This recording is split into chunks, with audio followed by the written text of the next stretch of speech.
Exactly 9 o'clock. Good morning, everyone. Thank you for being here for the Vice President of Admin Services forums this morning. All questions that were submitted will be asked. However, due to time, some of the questions will be asked during the President's one-on-one interview. I will be your moderator this morning, myself, Dr. Lashari Hall, Vice President of Student Services, as well as Dr. Lisa Getchie, the Vice President of Instruction. Candidates will have 1 hour for the forum. We will inform them at the 30-minute mark of their time, place, and then we will also give a 5-minute warning as we get closer. So, since questions have been presented prior to this, we'll jump right in. Okay, very good. Good morning. We're going to jump right in and start with this. We're going to introduce Alison Hopkins this morning as our first candidate. And good morning, Alison. Good morning. Welcome. Glad you're here. And our first question, it's a big one, and you do have the questions in front of you as a reminder, so you can reference that. What is your experience with campus special event requests, event processes, coordination of events with both internal and external partners, logistics for providing support at satellite campus events, and event management systems in general? Please provide an example. Additionally, how would you ensure advance notice and communication is made to all necessary event support departments? Okay, well, I have a lot of experience in this as well as currently I am the event coordinator for Valley PBS, and I have run multiple campuses as well as a campus president and a regional director. As my regional director position, I ran 11 campuses that were from California, Oregon, and Hawaii, and we had to do events for all of those organizations, and we did it all remote. Initially what we would do is meet on Zoom or any of our platforms, Teams, any of those outlets that we had. And we would come up with the concept of the event that we were going to create. And then from there, we would go through our individual departments that we would create. We'd make our budgets out. We make our individual teams that would have to conquer each of the components of the event. And then we would assign tasks going forward. We use a task management software that were able to allocate different tasks to different individuals to make sure that we are on point and on timeframes for the events. We would do check-ins on a weekly basis, and we would have software that we can make sure that we are actually hitting each of the benchmarks that we had to hit for the event. Based on the actual event itself, whether it was we had to do social media platforms or we had to do notifications to students, staff, or the public, we would schedule those accordingly. Currently in my current position, obviously we're a TV station, so we're also doing, not only we're doing production on it, and we're making sure that we're hitting all the metrics of our traffic and submitting that for air. We want to make sure that we have that timely. If it's a ticket component, we want to make sure that our tickets are going on sale in a timely fashion. So it's all about communication. I believe I'm a communication major and I over communicate everything. So I make sure that everyone knows the process and procedures that we're going to instill, and we go forward with each of those steps accordingly. We have weekly check-ins and we'll have monthly check-ins components based on the time frame of the event. Sometimes we do quick events and sometimes we do long extended events that we have a lot of time to build on. Based on the outcome of the event, what we're looking for, whether it's a student event or it's a revenue generated event, there's different components that we'll have to add to that. So we'll make sure that we logistically have everything in place so we know that we're hitting the benchmarks that we need to hit to get the goal at the end of that necessary. As far as scheduling, each of the departments that are involved, obviously you start with the head of the department and then you work down. So I would meet with all the managers of that department to go over the thresholds of what we are looking for within that event.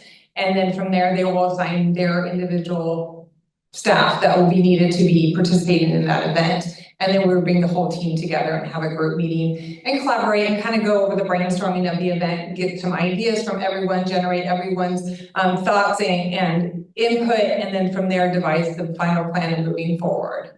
So that's basically a lot of my event management, but I mean, we do that on a daily basis in my current development, and as far as a regional and on my campus, we did student events every single month to encourage student activity, encourage the faculty to be one with the students, making sure that they saw us as administrators, as people that they can come to and talk to and feel comfortable with. So that was really important in making sure that we did that on a daily basis, a monthly basis, and a quarterly basis on each of my campuses.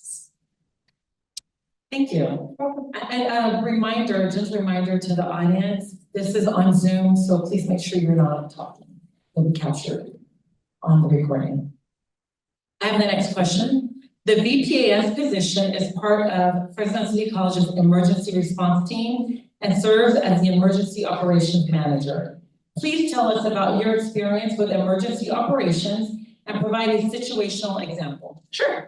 As a campus president, I was also our safety campus compliance coordinator. So I had to ensure that we also had our emergency response team in place. So that was something I'm very familiar with as well. We would take all of our department heads and we would have monthly meetings to ensure everyone knew the processes and procedures of the actual emergency responses. And then we would train downward. We wanted to make sure that everyone was in the loop and knew what the policies and procedures were for each of the steps in case of an actual emergency. We had to write a policy. We actually physically wrote the policy. We then trained on the policy, and then we did continual monthly check-ins on the policy to make sure everyone, including new and seasoned employees, knew the processes as in place. So what we would do on that is that we would bring in subject matter experts to do our training. And from there, we would have them sign off on the fact that we understood and knew the processes that we would have. We had everything. We had our police come in and do gun safety training. We had active shooter training, all the typical trainings that we would have to have on the campus and as in any business that we had to prepare for. With our students, we made sure that they were fully aware of all the exit procedures at orientation. We would go over all the expectations. If there was an emergency, what they needed to do, how they needed to be addressed. We did tests, of course, on a quarterly basis that we would do fire drills and earthquake situations, and we would do mock trainings to make sure everyone was in that situation, they were prepared and able to be safe and get to the place that we can actually account for everyone and get to the correct emergency people to do their job. So we want to make sure. I've had a few incidences where we had break-ins. Thank God there was nobody on campus, but we had to go through the process and procedures of reporting and actually go into the campus and making sure that everything is accounted for and going through all of our allocations and making sure that everyone that needed to be alerted was alerted. And that's the biggest thing is with reporting, we need to make sure that communication is first and foremost and to the right people in the right timely manner. Great. The Buildings and Ground Services Department is the largest classified department with 54 employees. They currently have no footprint on campus for their staff, equipment, and vehicles. What steps would you take to create a footprint or gain space for their operations? Relatedly, how would you coordinate and improve the scheduling of tasks related to custodial and grounds to allow for dangerous and unsanitary conditions to be resolved? A lot of this will be a lot of research. Starting with that, I would go back and look at the historical data of what is happening in that department and what are the footprints that can be utilized for that department. What are the goals of that team and what is the management looking for to ensure that they can actually have that footprint? What footprint are they actually looking for? What are their needs? What are the wants? And put that in place with the rest of the team and coming together and having a plan going forward of what does that look like for them. We want to make sure that everyone has a footprint on the campus, especially custodial. They run a lot of our components that we all need to see on a daily basis. And we want to make sure that they feel validated and their concerns are addressed. So with that, I would meet with the heads, I would meet with the individuals and talk to them and get some ideas of what they're looking for. Look at historical data of what the trends were previously, what are we missing, why don't they have a footprint, how can they obtain the footprint? And then meet with the heads that be to bring those suggestions forward and actually come up with a plan going forward of what we can do to increase that and make that better and more valuable for them. As far as the sanitary, once again, we'd be looking at what are they considering dangerous and unsanitary conditions. how can we resolve it? Who do we need to bring in, the subject matter experts to bring in to resolve that if we don't have them already in place? And what do we need to do moving forward? So with that, I would say the most important thing is understanding their dynamics, understanding what they are saying, why they don't have a footprint, what footprint that are they looking for, and how can we as a team come together and make that happen for them, and what is necessary as the organization. You know, sometimes our departments will say, I want this, I want that, but unfortunately, it's not something that we can accommodate, but it's something that maybe we need to address in a different manner. So there's options for everything. It's just a matter of finding out what we need to do, how we can do it, and how we can better improve that situation for all of those individuals. And that is a big department, very important department, just like every other department here. And we want to make sure that their concerns are addressed in here too.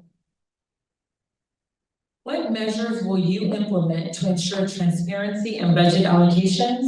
And how will you prioritize reducing non-essential administrative costs? What steps would you take to ensure that administrative decisions and processes promote equity and inclusion across the college? How do you ensure accountability in administrative services? And what measures would you take to assess the effectiveness of your team? Big question, a lot of answers. The biggest thing I would say, communication. You have to communicate effectively.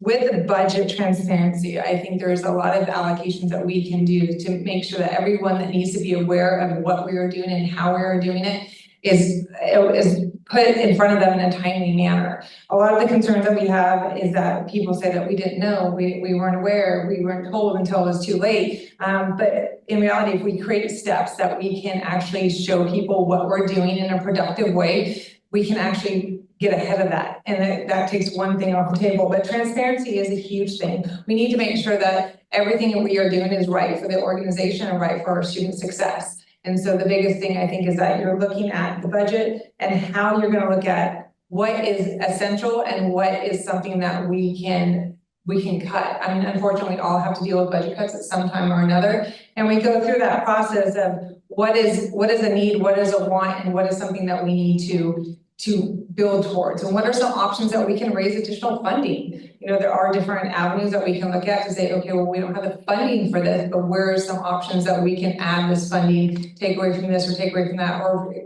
reach out to the public in different ways. Transparency is a huge component of our community, and having our community talk back to us and let us know what they want to see, what they need to hear from, and how they want to do that is the best. It's the best thing. We used to do community advisory board committees, and we would meet with them on a quarterly basis to see what their concerns were and how we can address them. And a lot of that is when our budget transparency came out. They wanted to know what we were doing with the funds we were receiving, and that's when we would share that. Some of the ideas that I would put forth is maybe creating a web page that we can actually put information that is accessible to the public that they can address, and they can see what we're doing, and that it would be updated on a quarterly basis, so there would not be any question on where we're using our fundings and how we're best allocating all of our funds. As far as accountability in administrative services and measures you would take to assess effectiveness of your team, I think a lot of that is, once again, inspecting what you expect, making sure everyone understands the goals and the mission behind what we are doing and the budgets that we're putting forth and why the budgets are important for that particular department, and then monitoring it on a weekly, monthly basis and making sure that we are reforecasting correctly. So when you have a budget put in front of you, if for whatever reason it's not hitting the metric, what are we going to do to adjust and adapt to that to make sure we can hit those metrics? That's the biggest thing. As a campus president, as a regional director, I lived and died by my budget, and we needed to make sure that that was something that we were making sure that we were on point every single day. And when we were starting to slide off, we had to get ahead of it before we got behind it. So there were ways that we can adjust accordingly, and we can look at the campus as a whole versus the individual department and figure out what our solutions are that we can better run this campus effectively. And once again, I think it's a matter of communication with all the directors and making sure that everyone is on board and understands their individual budget and the budget as a whole. Because in the end, the campus budget is the campus budget. If one department's making it and another one's not, it doesn't help the campus overall. So we want to make sure the entire campus is aware of what we are doing, the ultimate mission, the goal, and the financial obligations to each of the departments, to make sure that everyone is on point and everyone understands, because knowledge is power, right? We're all in education, we understand if you know why, you'll understand it better and be able to adapt to it more. I think that making sure that everyone understands the why behind it, the why behind the number, and why it was adapted one way or the other, and how we're gonna adapt moving forward, I think it's extremely important for everyone to understand that, and you'll get more buy-in from your staff if everyone can appreciate why we're moving forward in this dynamic. And sometimes departments will come forward and their budget will be cut or denied, and they have to understand the reason behind it. And if you don't have that allocation, you can't explain that as a whole, you're gonna lose them. So you wanna make sure that everyone is on point, everyone knows what the ultimate goal is, and the transparency is the biggest thing. So you wanna make sure everyone can access that and see where you're striving. And on a monthly, weekly, quarterly basis, you wanna be updating that so everyone knows where you are financially throughout the fiscal year. Thank you. Athletics to many is called the front porch of the college. How would you assist in enhancing that image in the community as it relates to funding, facilities, and budgeting while keeping equity in the forefront of the decision-making process? That's a good one. So athletics, I've always played sports throughout my entire life. So I love athletics and I have always been part of that. I have not dealt with that as far as in my college experiences because the for-profits don't have athletics. But with that, once again, I would say we would have to look at what are the dynamics of that department and how do we keep that in the forefront? What are some of the things that we've done in the past that have worked? What are some of the things that we have? What are some ideas that we can move forward with, that we can change, that we can adapt to, that maybe other campuses are doing that are successful, that we can adopt and move forward with? What are some of the things that they need as far as for funding in the facilities? Where is their budget line? What is it? How much are they bringing in revenue? How much do we need to put into them to bring more in from their revenue? There's a lot of options that athletics do bring. Fresno is a huge athletics town. So I think that is something that we definitely need to use as a bonus point to bring more awareness, and the stadium is something that I know is on the vision plan to look at and make sure that that's updated. And that was something that I think that needs to be included in the discussions with all of the heads to make sure that that is addressed and that is put at the forefront. As far as, as enhancing the image in the community, that's a lot of things that we can look at as far as like, what are some components of, is it a media thing? Is it social media? Is it on air? Is there some other components that we can do that we have not done that we can add to and make it more aware? I mean, some of the things we do at Valley PBS is, we take our mascots around and people get really excited about the mascot and they see it and they associate it. So, I mean, maybe that's something that, the Ram needs to be out more visible and bring the public more awareness to what activities that the athletic department does have so they can support it and get behind it. But as far as the budget and funding of it, there's something I would look at as once again, looking at the historical data, looking at the trends and the market analysis currently in place right now, and then figuring out a plan moving forward with the department heads at that point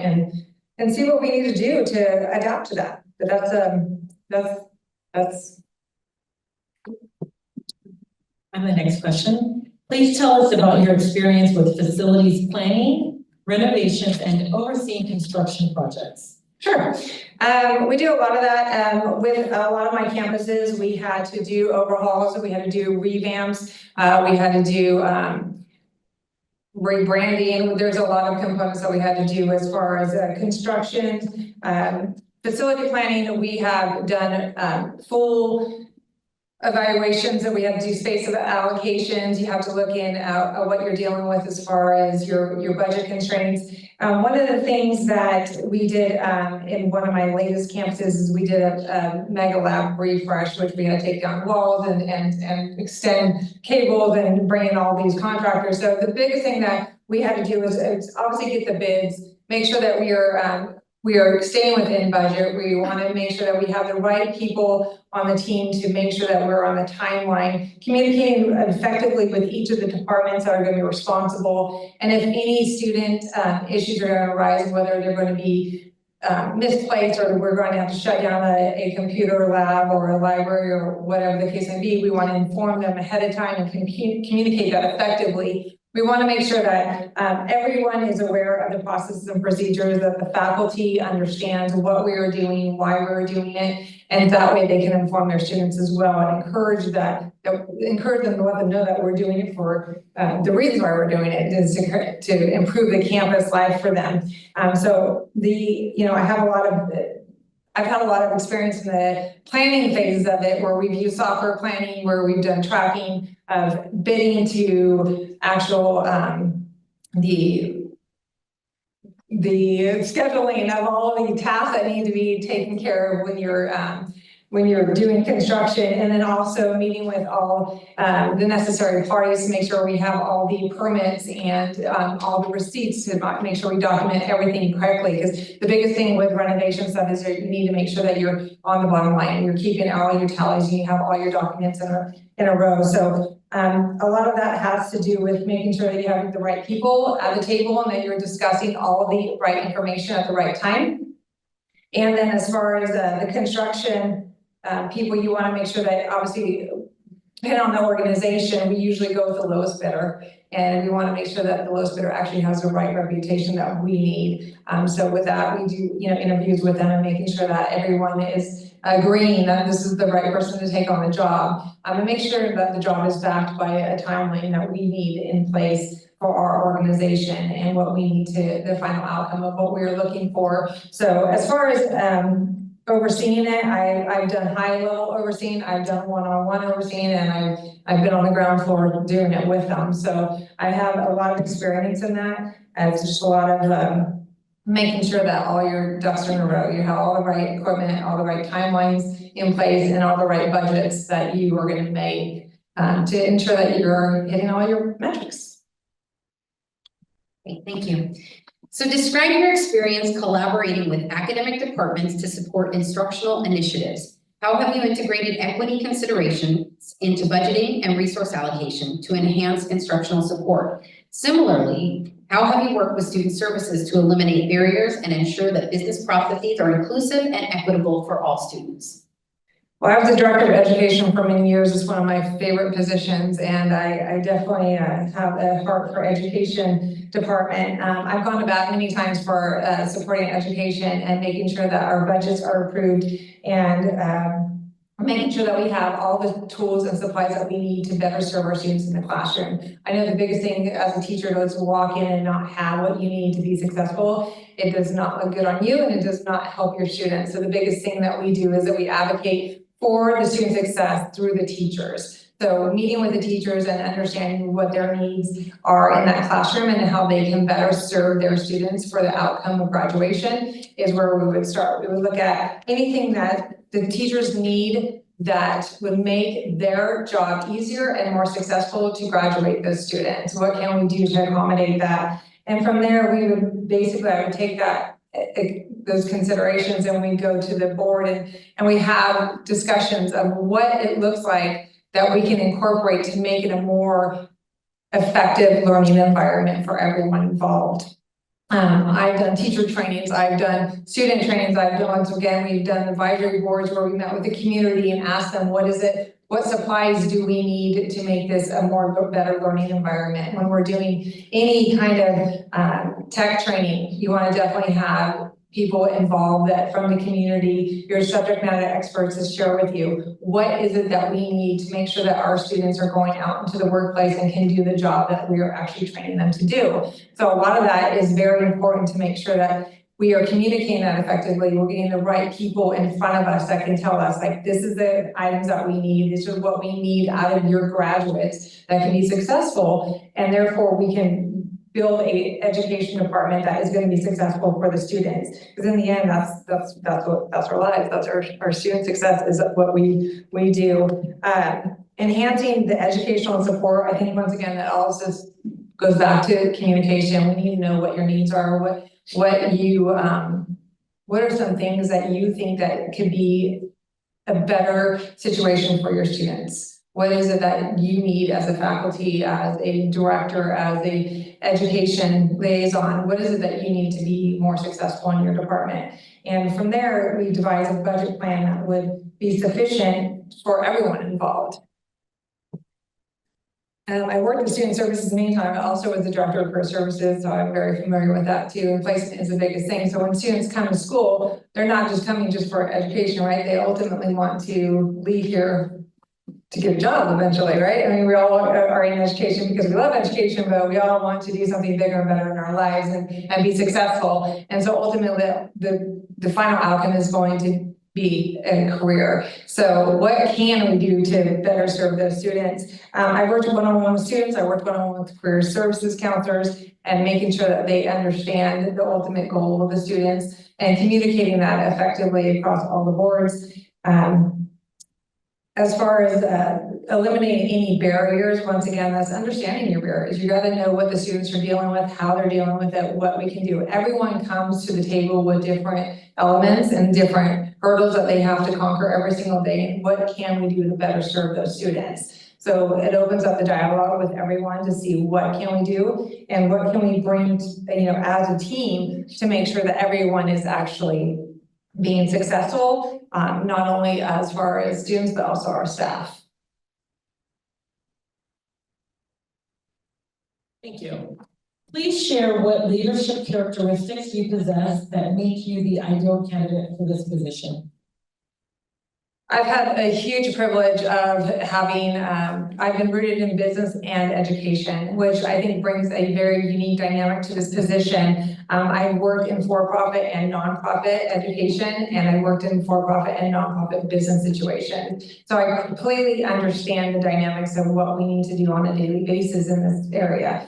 I started my career in financial aid department, and I was able to practice the packaging and repackaging of students and learning that component of the importance of that funding. And then I became a trainer of that in financial aid. I then moved to career services and learned the back end of the business, right? Getting the students out that have graduated, going into internship, teaching them in the classroom of mock interviewing, dressing for success, resume writing, all that fun stuff, and showing them how they can be successful. So I was able to do that and get into the classroom environment and teach that as well. And so working one-on-one with the students and then seeing them on the back end graduate was absolutely amazing. I then moved into education. Education obviously is the root of everything, right? And so we start, it's the middle of the train. We have the admissions and we have our placement on the back end, but in the middle of the train we have our education, and our education has to create those stellar students, right? And so we need to make sure that within that organization, I was able to,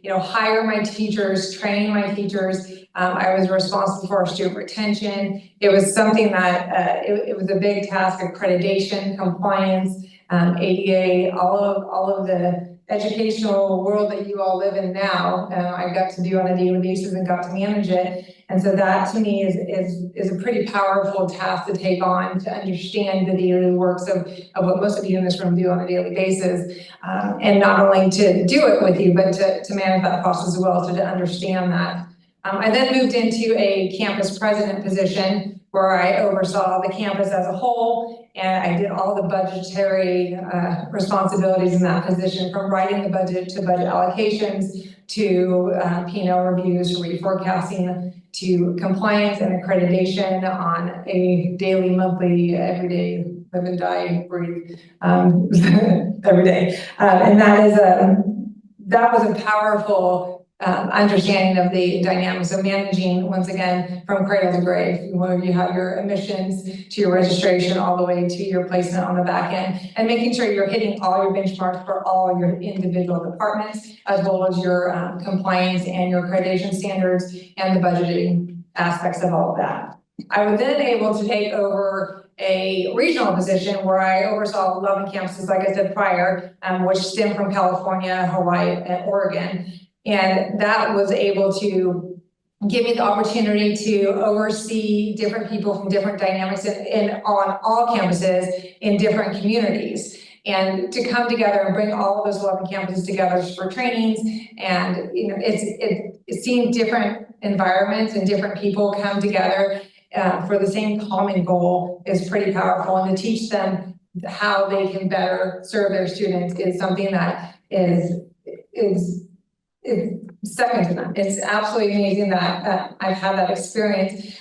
With my current position at Valley PBS, I do all the sales, fundraising, event coordination, and I do all the educational workshop for underserved communities. And that's something that I think is very rewarding that we currently do as far as working with underserved communities and how we can address any concerns that people that don't have the daily options that most of us have. How can we better serve them? And some of our students are dealing with that on a daily basis. So I think what I bring to the table and some of the characteristics I possess is that I'm definitely, I have a passion for our students. I have a passion for our community. I also serve on the board for Central Valley Honor Flight, and I have a passion for veterans. And it's something that I enjoy our community. I moved to Fresno 30 years ago. I attended Fresno City College as an alumni, and I'm in Fresno State, and I love this community. I've never left since I've been here, and I don't plan to. And so I think with what I bring here is passion, dedication, and drive. And I believe in transparency, accountability, and it's something that I live and breathe. I lead by direction, I lead by example, and I like to include my staff in decision-making processes and making sure everyone is on board and understands the why behind what we're doing. And so they can have some piece of the pie. They can understand what they're doing and how they can make it better for them on a daily basis. Great. And just so you know, we are about halfway through our time. Okay, next question. How do you handle resistance to change when implementing new policies, procedures, or systems? Well, resistance is going to happen.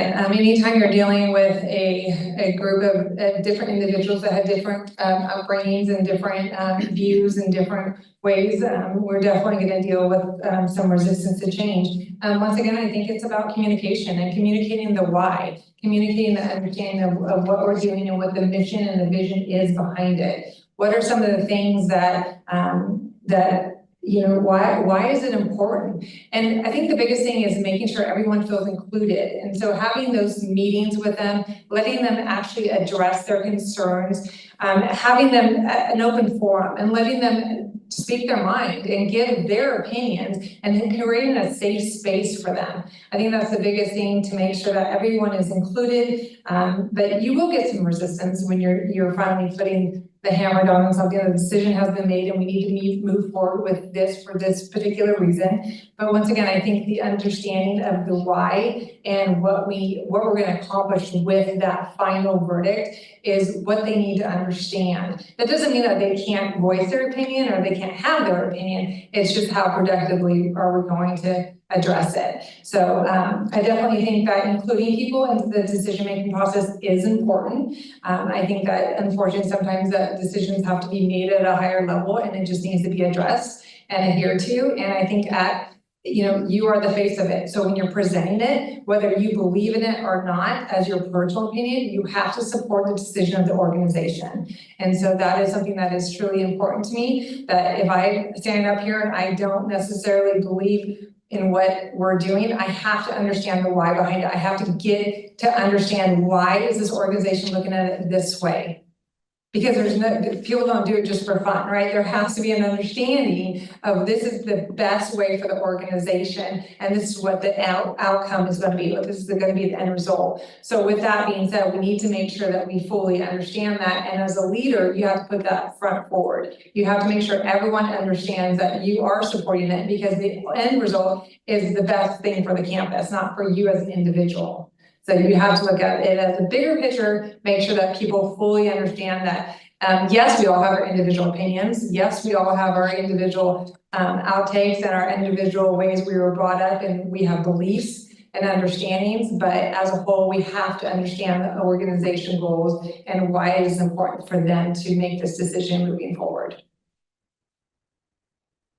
Can you discuss a time when you aligned financial resources with institutional priorities and equity initiatives? How did you ensure that the allocation of resources supported underrepresented or historically marginalized student populations? I think that the biggest thing with, the financial resources, the institutional priorities, I mean, once again, I think you have to understand the institutional priorities. What are the priorities that we're trying to finance? What are some of the things that we're looking at, as far as making sure that every department has equal say in the budget, equal buy-in to what we are looking at, whether, I mean, in this scenario, you're looking from athletics to custodial to, you know, there's a lot of different, to education, there's a lot of different components on it, and who weighs out more than the other. You definitely have to look at what is the priority of the overall school in itself, and how do you make those decisions? When you allocate your resources effectively, you have to look at your bottom line. So I would definitely say that you have to look at what is the final outcome at the end of the day? What are we looking for to make sure that we want to hit that metrics, and what departments can honor that? So I would, you know, as far as allocating resources for underrepresented historical and marginal student population, that's something that, I mean, we definitely need to look at, you know, historical data once again, and looking at the trends going forward of what we're dealing with now with the community and the population that we are dealing with, and who is being underrepresented, and how can we represent that better, and what are some steps that we can take to move that forward. A time that, let's see, how did you ensure allocation? Honestly, you're just tracking your budget. The time that I allocated anything, you're looking at the overall bottom line, and what are some funding opportunities that we can use to effectively use our resources, and what are some things that we can make sure that we're servicing our students in a better way. So I think it's just a matter of knowing your business, knowing where you can allocate funds effectively, and make sure that you are representing everyone inclusively, and making sure everyone is involved in that decision so they understand it. Thank you. What is your experience in facilitating the administration of programs that utilize restricted funding? Specifically, how do you assess if a request for funds for fund use is valid? And how do you ensure that funds can be used in alignment with programmatic goals? Yeah, that all goes back to, once again, I would definitely look at the trends and the historical data of each of the departments. When anything is submitted as far as a fund request, you want to look at the why behind it. What is it a need, or is it a want? Is it necessity? Is it a now? Is it something that has to be addressed immediately, or is it something that can be pushed to another quarter or another fiscal year, depending on the scenario? So you definitely look at your budget allocations. You look at where you're at currently in your budget, and seeing if that's something that can be approved. If it was something that was already scheduled as when you're writing the budget, if it was in the budget, could you just, is it a matter of standing on the bottom line and moving forward, or is it something that's come up and things have been addressed that has turned your budget upside down, so you need to adjust accordingly? So basically what I would say is that you look at different options as far as the allocation of that budget. You want to make sure that if it is restricted, you have to make sure the right people are involved in that decision-making process. Anytime that you have any budget requests to validate or not, you have to understand the budgeting constraints of that department and what the bottom line is going to look like by making that decision. If it's funded by different scenarios, you have, you know, bond funds, you have different measures that you're dealing with, and you have to make sure that you're understanding the litigations behind it, and you have to understand what you're doing with that funding. So you don't just approve just because it looks good. You want to make sure that it actually is adhering to all the policies and procedures that are in place for that budget.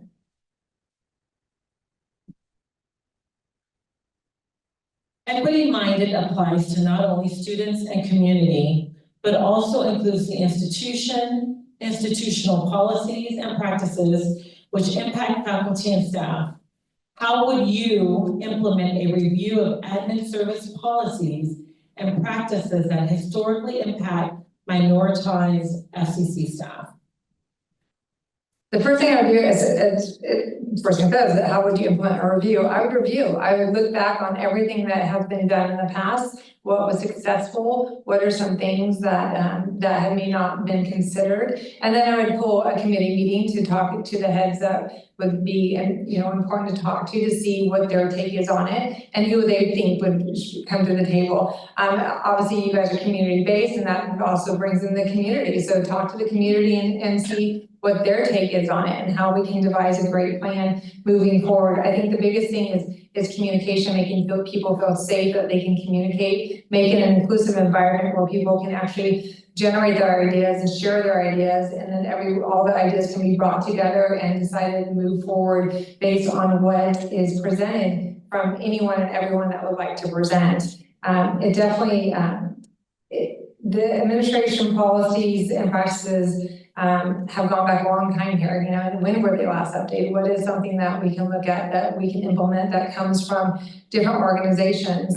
With the fact that, I do come from for-profit and I do come from other nonprofit institutions, I have different experiences that maybe you haven't done if you've only been here. You bring in a different light. Anytime someone new comes in, they have different ideas, and so do our students, and so do our new faculty and our new employees. And so I think having quarterly meetings and updates of where people are and what are some of their ideas and some of their opportunities to share, I think that can only bring in more ideas of how we can better include everyone into the decision-making process. But two, the historical impact, it just definitely, you have to do the research. So it just starts with understanding the process, understanding what has happened in the past and what can be changed in the future to make it better. And it's always looking about improvement. We're always, every day it's a day to improve. So looking at some options that we can improve. If things need to be rewritten, then you take it up to the higher chains, and as policies and procedures get adopted, they have to be approved by the right parties and then trained accordingly down. So once that is adopted and updated, then we will train as needed and make sure everyone is on the same page and understands the policies going forward. Thank you. What strategies have you developed to ensure that divisions and departments adhere to their budgets? A lot of that, once again, I'm going to stress again, communication. So we do monthly check-ins. I've devised software equipment that we've actually had budgets put into where we can update on anytime there was an activity event, a student start, whatever the case may be, we would update those softwares accordingly, so we could generate reports to see where we're at. Talking to your management and making sure that all the division heads are understanding, once again, their budget. Knowledge is power. We need to make sure that they know where they're at, make sure that they know where they are at the end of each month or quarter or however you guys work. We did on a monthly basis. We would check in and do a monthly check-in of saying, okay, this is where we're at in our budget. This is where we need to reallocate. This is some things that we can do to increase the revenue here and decrease our output here. So we would have those communications, and we can forecast. We can reforecast the budget, knowing that our end result is still here. It's not changing, but we can reforecast it monthly to make sure that we're going to hit the final number at the final day. So I think a lot of it was communication, making sure our faculty and our higher ups are aware of each of their individual budgets and how they can achieve those budgets in a different way. Sometimes in my for-profit situation, we would miss a start, which would you miss your student revenue start, or your money that would be coming in obviously on the front end. How can we make that up? What are some areas that we can save on? Where are some things that we can actually cut during that month that would not affect our student life cycle, but that we can actually help our bottom line. And so you definitely have to look at things on a different platform, and you want to make sure some of the things that we incorporated were once again the monthly check-ins and updating the software so we would know on a given basis where we're at. We also did monthly reforecasting in our system when we send that up to our corporate offices to make sure that our budgets are still being tracked and adhered to, and making sure that our bottom line is going to be still hit on point at the end of the day. So we definitely look at some options of what we need to do, but I think the strategy behind it is communicating and everyone understanding their part in their budget and understanding why their budget is in place and what they need to do to be successful to hit their benchmarks. And what are the benchmarks and how do the benchmarks get hit? Sometimes, people come in and they see a bottom line and they don't understand how they're gonna try to strive for it. So you have to break it down, you have to make sure everyone knows. And it's not just the heads, it's all the individuals that are working towards that too, because everyone underneath you has to understand your process too and how they play a part into that budget. So with that, I think it's just, once again, knowledge is power. We need to make sure that we're informing the right people of the right things and making sure that we're, adhering to all of our budgets on a timely manner. And that's something that needs to be adjusted timely and effectively. Thank you, Allison. That concludes the forums for you. Thank you, everyone, for your participation.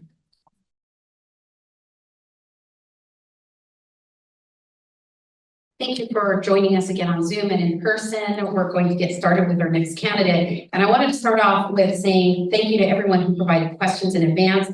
All of the questions that were submitted will be asked. However, due to time, some will be asked by the president in her individual meetings with candidates. So as we get started with our next candidate, I first wanted to bring to your attention on Zoom that you do have a QR code now available that you will be able to use to provide feedback on all of the candidates throughout today. And to get us started, we will be sharing the question asking and the moderating between myself, Dr. Lisa Getchie, and Dr. Lataria Hall. And we're going to get started now and jump in with our 10:30 candidate. And he comes to us today, Daniel Moore, to interview for Vice President of Administrative Services. Daniel, what is your experience with campus special event requests, event processes, coordination of events with both internal and external partners, logistics for providing support at satellite campus events, and event management systems in general? Please provide an example. Additionally, how would you ensure advance notice and communication is made to all necessary event support departments? Thank you for the question. Thank you for having me. Honored to have this opportunity to be in front of everyone here in person and the Spideyverse and the network, as they say. So in my current role, coincidentally, as the Capital Projects Administrator for San Joaquin County, I oversee a current project portfolio of over 50 construction projects, a budget of about $190 million this year, and a $425 million capital improvement plan over the next 5 years. As such, I've been designated as a sophisticated project manager with elite communication skills. And I think a recurring theme for the discourse today is the quality of communication. I've had a lot of experience with a lot of new construction objectives, where we have to do a lot of community engagement to advertise, engage with the community on new construction objectives, ribbon cutting ceremonies, groundbreaking ceremonies, even before we get into design, engaging with the community to understand their priorities, what's important from a diversity, equity, inclusion perspective, how things will benefit the community. So a lot of it comes down to the quality of the communication, understanding the event, understanding what the goals and the mission is. In the case of certain special events, we got to talk about things like catering, marketing, advertising, making sure the appropriate resources in place for the event itself. I'm at a little mini event here. I'm sure someone went into thinking about the appropriate number of chairs to set up. We're going to have a virtual option. Who's going to be in person? These are all some of the scope details that need to be adhered to make sure when the event, when the 2-minute warning comes, as I think we heard this morning, that we're ready to rock and roll, as the saying goes. And one of the things that, you can always tell how good a job you've done with your setup and planning. Anybody that's done an event knows the 24 to 36 hours leading up, that's when things get interesting. And that's when you realize if you've covered all your bases. So having been a former student, at a brick and mortar and on site, very familiar with the spectrum of events and marketing to appeal to the student body, staff, other resources, et cetera, and would be very excited at the opportunity to partake in some at this wonderful organization. Great, thank you. The VPAS position is part of Fresno City College's emergency response team and serves as the emergency operations manager. Please tell us about your experience with emergency operations and provide a situational example. Thank you for the question. As I mentioned in the first question, in my role overseeing all vertical construction objectives for San Joaquin County, it is very common to get impacted by a number of unforeseen conditions. Specifically, when we talk about security, when we talk about theft, when we talk about unsightly individuals visiting a site where they don't have access to, where they could avail themselves to materials, equipment, etc., and commit crimes on top of assaulting people. I am by default on the more than 50 projects that I currently oversee for the county, the default big cheese as far as any emergency under the sun. And that's in a normal day. I think some of us who are leaders and have been in a like capacity for some time, some of us survived and thrived during the COVID-19 pandemic.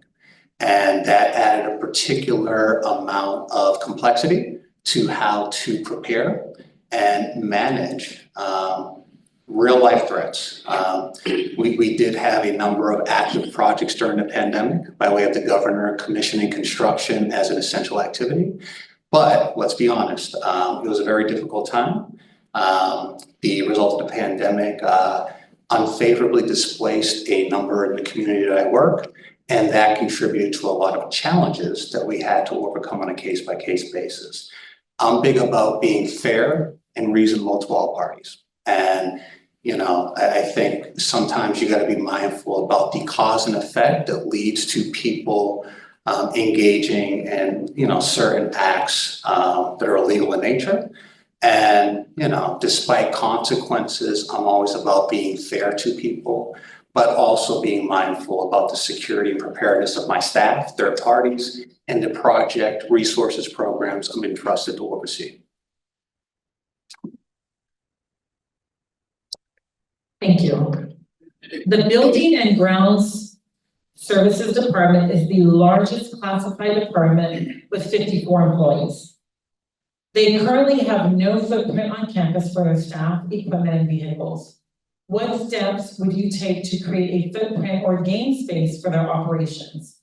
Relatedly, how would you coordinate and improve the scheduling of tasks related to custodial and grounds to allow for dangerous and unsanitary conditions to be resolved? Thank you for the question. So it is very common in my current role and even other capacities I've had to be introduced with a dynamic like this, where a customer or a customer department is seeking to do a modification, improvement to a capital asset to enhance program service delivery options. In this case, I do track between parking, facilities, other resources. It is not optimal or preferred for what I'm tracking are the programmatic desires of the facilities management or building and ground services department. So very first thing you do is sit down with subject matter experts for the requesting department to get a granular understanding of their programmatic needs, to then do what's called program development, to then get a better understanding of what the goals are as granularly as possible, to then position yourself with your scope to then conduct a feasibility analysis about what's possible. What we always learn, granted I'm biased for construction, but I think with any project, it comes down to scope, schedule, cost, the triad as we call it. You can't make a material change to one of those elements without directly impacting the other. So once we get a better feel for what is being desired and the feasibility of such, we of course have to talk to the appropriate parties to get a feel for what funding and budgetary resources can be made available to the project. There'd probably be considerations for design, for permitting as applicable, and then of course construction and procurement, running concurrently with all those processes. So it will be a process of me fully understanding what is being sought, landing at a feasible path forward, and executing the plan.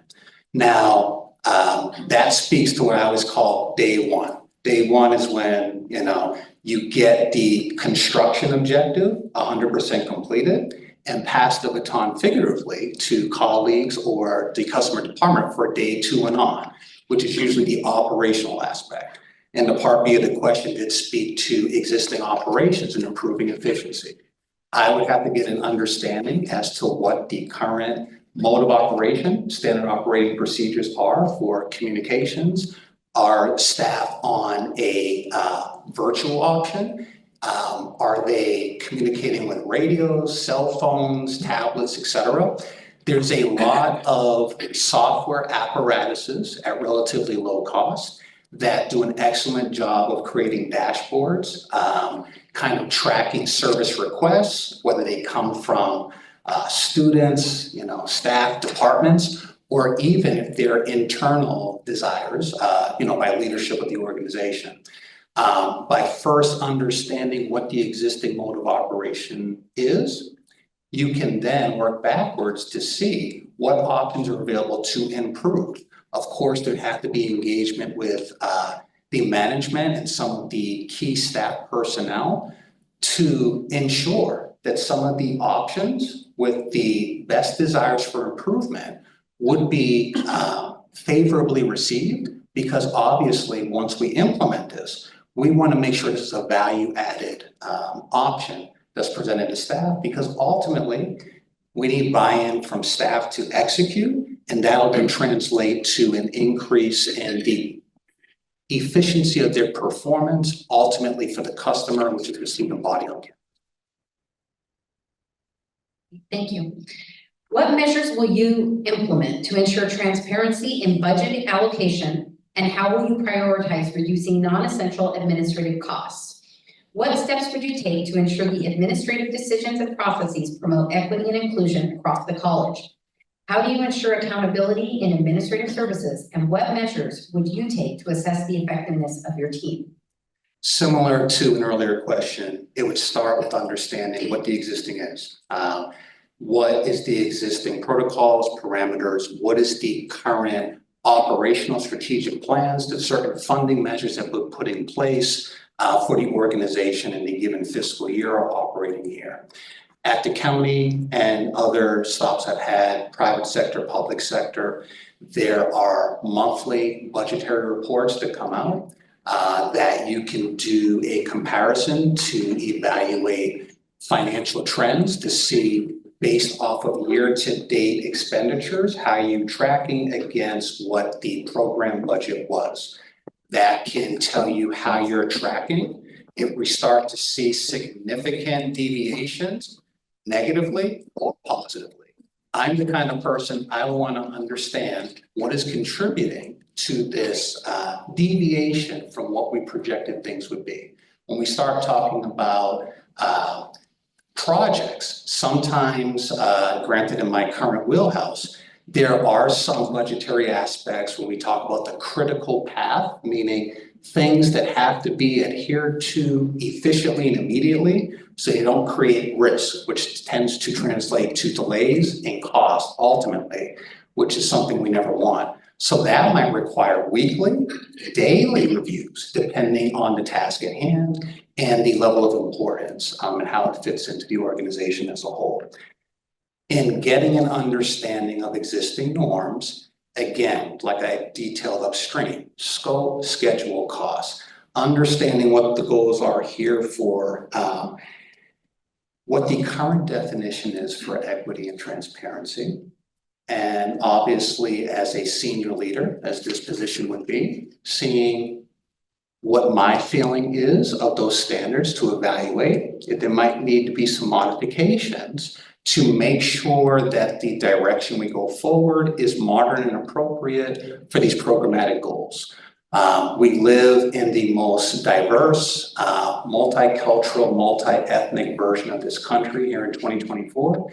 And let's be honest, I talk to my kids all the time, and some of these aspects that I see that resonate with them weren't even a blip on my radar. I had an analog childhood and a digital adulthood, so I saw things transition.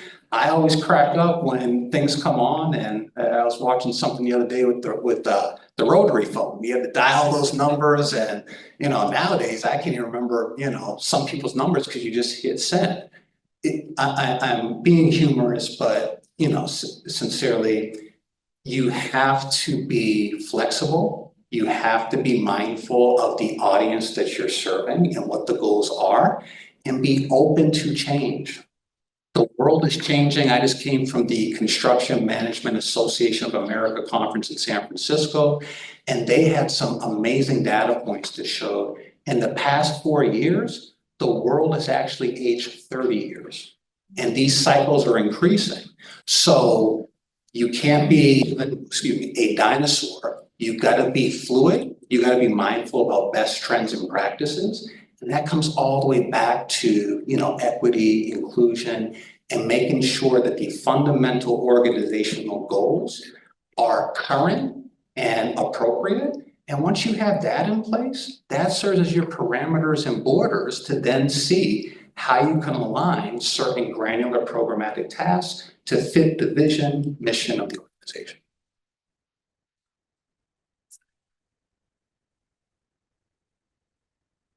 Athletics to me is called the front porch of the college. How would you assist in enhancing that image in the community as it relates to funding, facilities, and budgeting while keeping equity in the forefront of the decision process?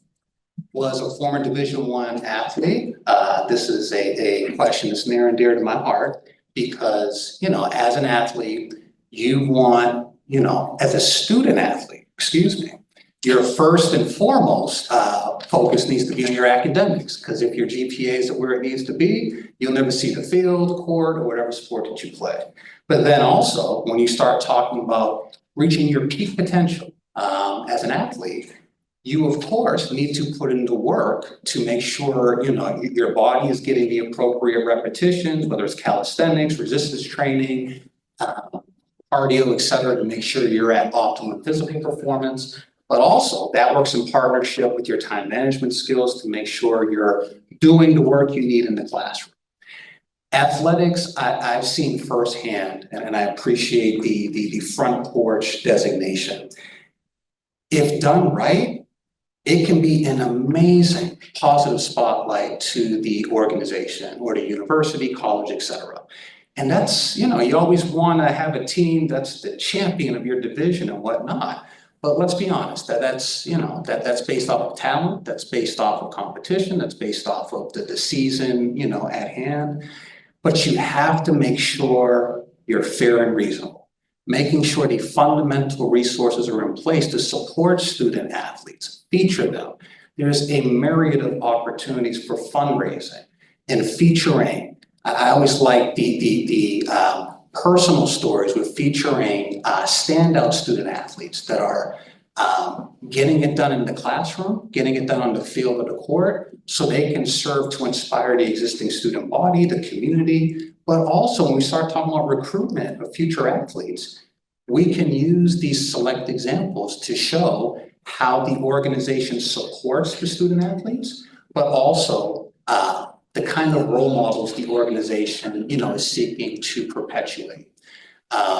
Again, this is a byproduct of engagement with the resource departments around a lot of the athletic departments, because, students and athletes, they get on the field, but there is typically a team behind them. When you talk about the athletic director, when we talk about the grounds and maintenance crews, event coordination, et cetera. I've seen it all from March Madness to, homecoming football games, et cetera.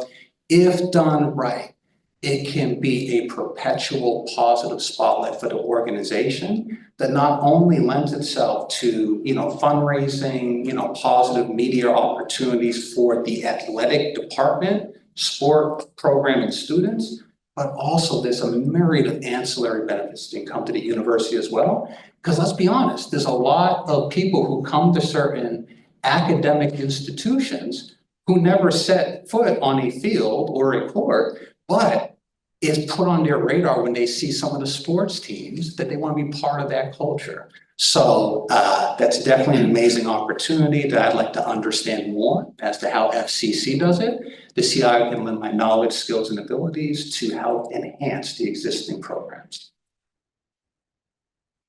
Okay, please tell us about your experience with facilities planning, renovations, and overseeing construction projects. Well, as I mentioned upstream, I'm currently the Capital Project Administrator for San Joaquin County. As such, I'm the resident subject matter expert for all vertical construction objectives for the county. And let me be clear, there's horizontal construction, that's my colleagues in our Public Works Department, that's roads, bridges, sidewalks, curb stops. Anything we're talking about new buildings, renovations to existing capital assets, design, permitting, that's in my wheelhouse. So all these elements are items that I'm very familiar with. I mentioned the ambitious almost $500 million capital improvement plan that I'm entrusted, thankfully, by my board of supervisors to manage, to make sure that county resources are overseen responsibly and programmatic goals are adhered to. Whenever you talk about putting together a program like this, again, it comes down to communicating, understanding, being a student. I'd have to immerse myself with a, firm understanding of the current organizational real property portfolio. We've done things as facility condition assessments to get a feel for current conditions of facilities. What's the expected remaining useful life of the facility assets within? A lot of people who doesn't like new, right? But let's be honest, out here in California, being from the East Coast, you get, typically when we build a new building, we have a baseline life expectancy of 50 years. Now, out here in California versus where I'm from, Boston, Massachusetts, you might be able to get 70, 80, maybe more years, but the success ratios associated with that kind of program comes to deferred maintenance, being proactive versus reactive. I'm very big on that, and putting together a multi-year, multi-phase plan to make sure that we are adhering to those goals. I'll give you an example. Roofing is always one of the most interesting project requests that I get, because typically when you look at it, let's be honest, money doesn't grow on trees. None of us are Rumpelstiltskin and can turn straw into gold. So you gotta, do the best you can with what you have. And unfortunately, sometimes you come across conditions where you have dry rot, you have, decay. And what some people think is a simple repair, then becomes a replacement where you gotta do design. You gotta maybe make some structural modifications. And also typically request a enhancement to the allocated budget to make sure you can cover all these programmatic, scope details, many of which were unforeseen in nature. Fundamentally, it comes down to the quality of communication, the quality and adherence to planning and execution of such. And if you really do a good job, I can close my eyes right now, tell you what the goals are 7 years from now with the program that I have. And again, by being proactive versus reactive and making sure you're being sensitive to the needs of the organization, working with the points of contact and the subject matter experts for the requesters for some of these, project goals, there's a way you can then prioritize. Not only by being sensitive to what is expressed as a priority, but then looking at it organizationally to really create a tier one. Sorry, I keep doing that. A tier one, a tier two, so that you are prioritizing the most needed objectives. But then the other things that, aren't as much a priority, you can phase them out to later years. When you get this 360-degree focus, like what I'm detailing, you not only can have success with executing and delivering projects, but by being proactive, you have the opportunity to realize a lot of benefits, most notably cost and time savings, like in the example of the roof. If you have a roof that's supposed to be replaced every 20 years, don't wait till year 33 to start. That's just going to be a headache, trust me. Thank you. Describe your experience collaborating with academic departments to support instructional initiatives. How have you integrated equity considerations into budgeting and resource allocation to enhance instructional support? Similarly, how have you worked with student services to eliminate barriers and ensure that business processes are inclusive and equitable for all students? Well, similar to some answers I gave earlier, this comes down to first understanding existing norms and then ensuring quality levels of communication and execution. We are always evolving as a society, and as a byproduct, the organizations that work within, especially organizations like FCC that lend itself as a resource to the local community, you need to play, and again, I'm a sports person, what I call complementary football. And in that sense, and being sensitive, understanding the local demographics that surround FCC, understanding and having sensitivity to the community. And really, I like to go granular, and I like to engage even, with students, with staff to understand what's working well in your opinion. If you, pie in the sky, rainbows and unicorns, what would be the top 3 things you'd recommend that would improve your day-to-day experience? We can't do everything, but by soliciting some of this feedback, you can see what you can achieve. Sometimes there's low-hanging fruit opportunities, as I term it, that can be incorporated into larger organizational goals where politically and even from an optics perspective, you can show sensitivity to some of these customers and groups to show, improve with tangible actions that you aren't just hearing them, you're listening to them. There's a big difference between hearing and listening. And if you show consistency, not only with such, but also the quality of such delivery, you'd start to develop, political and organizational capital that then lends itself positively in 2 ways. One positive, when you need additional resources, when you need a little bit of flexibility to maybe step outside the box, you have a demonstrated track record of success that serves as your resume. But then, let's be honest, Murphy's Law impacts a lot of things, and I could sit here and tell you about so many things. The best plans didn't account for some unforeseen conditions. And let's be honest, it's not fun talking to leadership, talking to, elected officials as applicable and saying, this happened, we didn't know, it's going to take longer and cost more. However, when you have this positive track record of success, that serves to give you a foundation and some grace for when these things do in fact occur. I'm big as a minority in this country about being very mindful about diversity, equity, and inclusion. I'm big about being fair-minded and doing the best job I can to deliver options that are universal and benefits as broad a spectrum of customers and groups as possible. And my feeling is if you're intentional with your actions in that regard, organically, the sum of the parts that you put together are representative of goals such as equity. Thank you. And just as a time check, we're coming in right at about halfway through our time. Oh, Okay.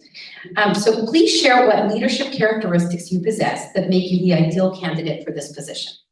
I would categorize myself broadly as a servant leader with a democratic communication style, and I pride myself on having high degrees of emotional intelligence. I believe emotional intelligence is so important, and let's be honest, dealing with people. If you understand your audience, I didn't get to talk to a lot of you, but a lot of times, if you understand who you're talking to, you can cater and tailor your message so it's as effective as possible. If I'm talking to, I'll use a sports analogy, a football player might not know the nuances of what a volleyball athlete goes through. So if I start talking with the nets on the volleyball and what height, I can ask the football player in this example, but shame on me for thinking, that person is gonna be an expert. I pride myself in being a servant leader. I am big on understanding the needs and requirements of my subordinate staff at all levels and making sure I'm accessible and making sure I'm making my to-do list to make sure that I'm providing these services, options, resources, training, so they can be the best version of themselves and reach their peak potential and what their roles and responsibilities are.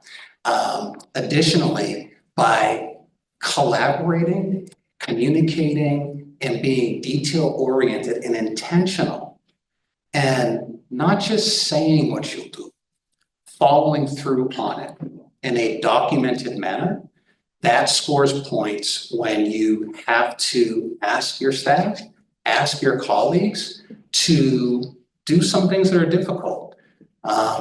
During the COVID-19 pandemic, my team and I, unlike a lot of others, we, had to work through the pandemic. And for those of us who did work through, it was a scary time. I think a lot of us, I'll just say it, my wife and I used to watch The Walking Dead, and I'll reference that because I think at the beginning of COVID, let's be honest, I think a lot of us felt like we were in a real life episode of that, and it was scary. And the reason I'm giving that reference, in a profession like construction, which is one of the most arduous, technically involved that there is, that's difficult enough. Before, every day you come to work, worrying about if you're gonna get sick, you come home, what's gonna happen to your loved ones. But the capital I established by being fair to people, treating people with respect, delivering on what I say I would do, when I had to, on the fly, advise how we would operate and what was the biggest challenge of my professional career, we not only survived, we thrived. And, the happy ending, it ended up turning into a lot of positive news, publicity, and investment by my elected officials for a lot of the work that we're doing now. I give that little piece of the pie because that's the approach I take at every stop that I'm entrusted to be a leader at. And also, it's super important to me to be mindful for mentorship. Every person that works under me is so important to me, having had really good mentors, directly and indirectly, making sure you're setting up pathways for people to be successful. So hopefully someday someone under me can succeed me and be better to me. And I'm also the type leader, if I can, I like to hire and have people under me that are better than me at so many things, so that I can learn from them and vice versa, and together we can be as strong. Because sports, professional life, personal life, teamwork really does make the dream work, and together everyone achieves more. Team, T-A-M.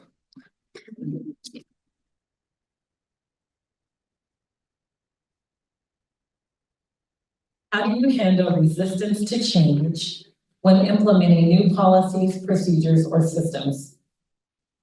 So I'll make a joke about myself, and maybe, generations from previous decades. Change is not positively received typically. I think the younger generation, as quickly as things change, they're kind of used to it. But some of us, like I remember a time when there was 3 channels on TV.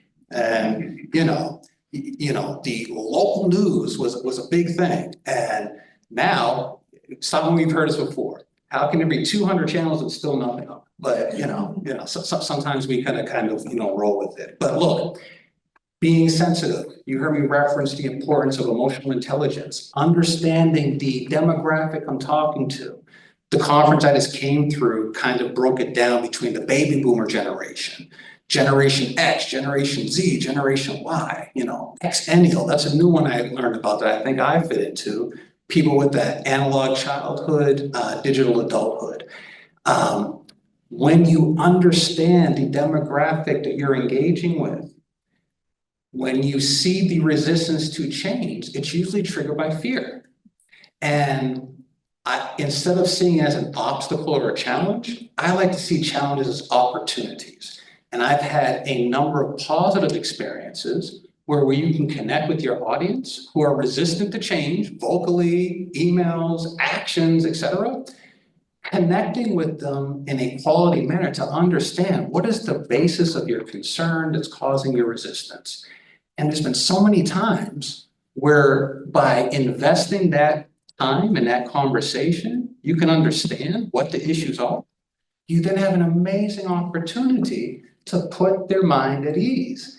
And instead of them becoming an antagonist or an adversary, you have the opportunity to make them a teammate, to make them a proponent, to build your team and base, to execute the project, program, service, whatever objective that the change is being resisted to.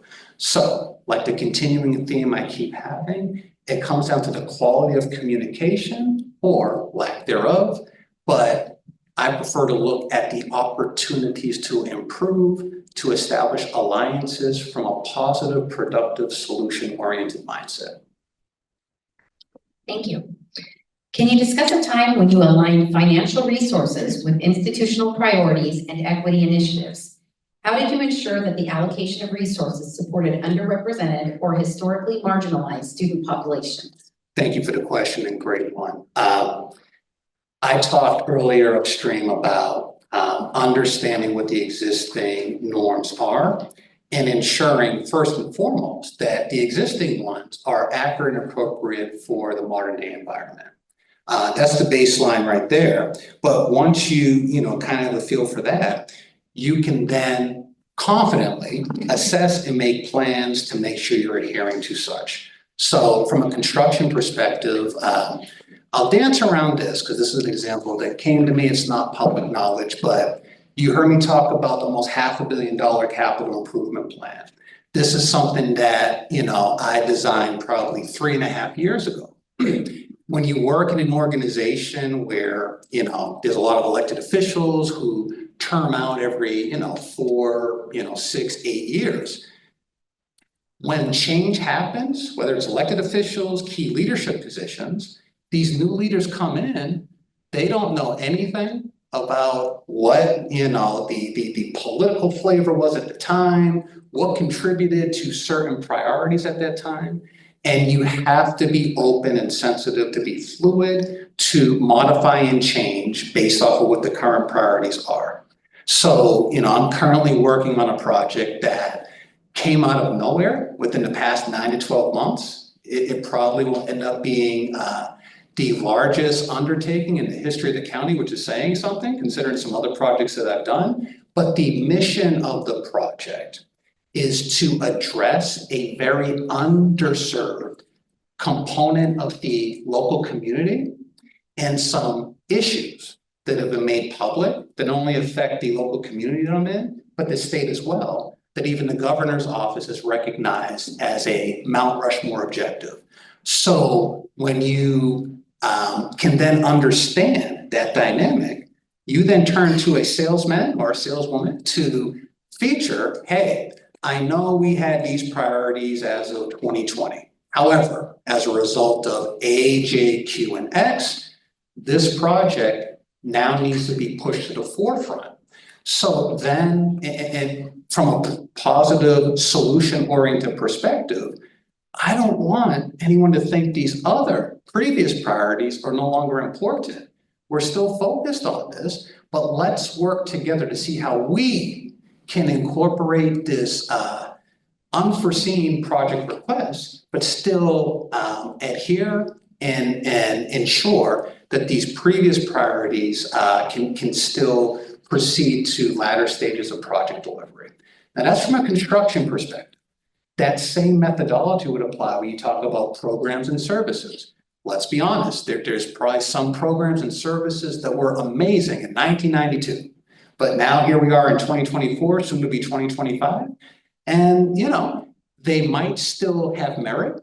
They might still be important, but they might not have the same degree of importance as some new and emerging requirements. You have to be flexible. You have to be fluid.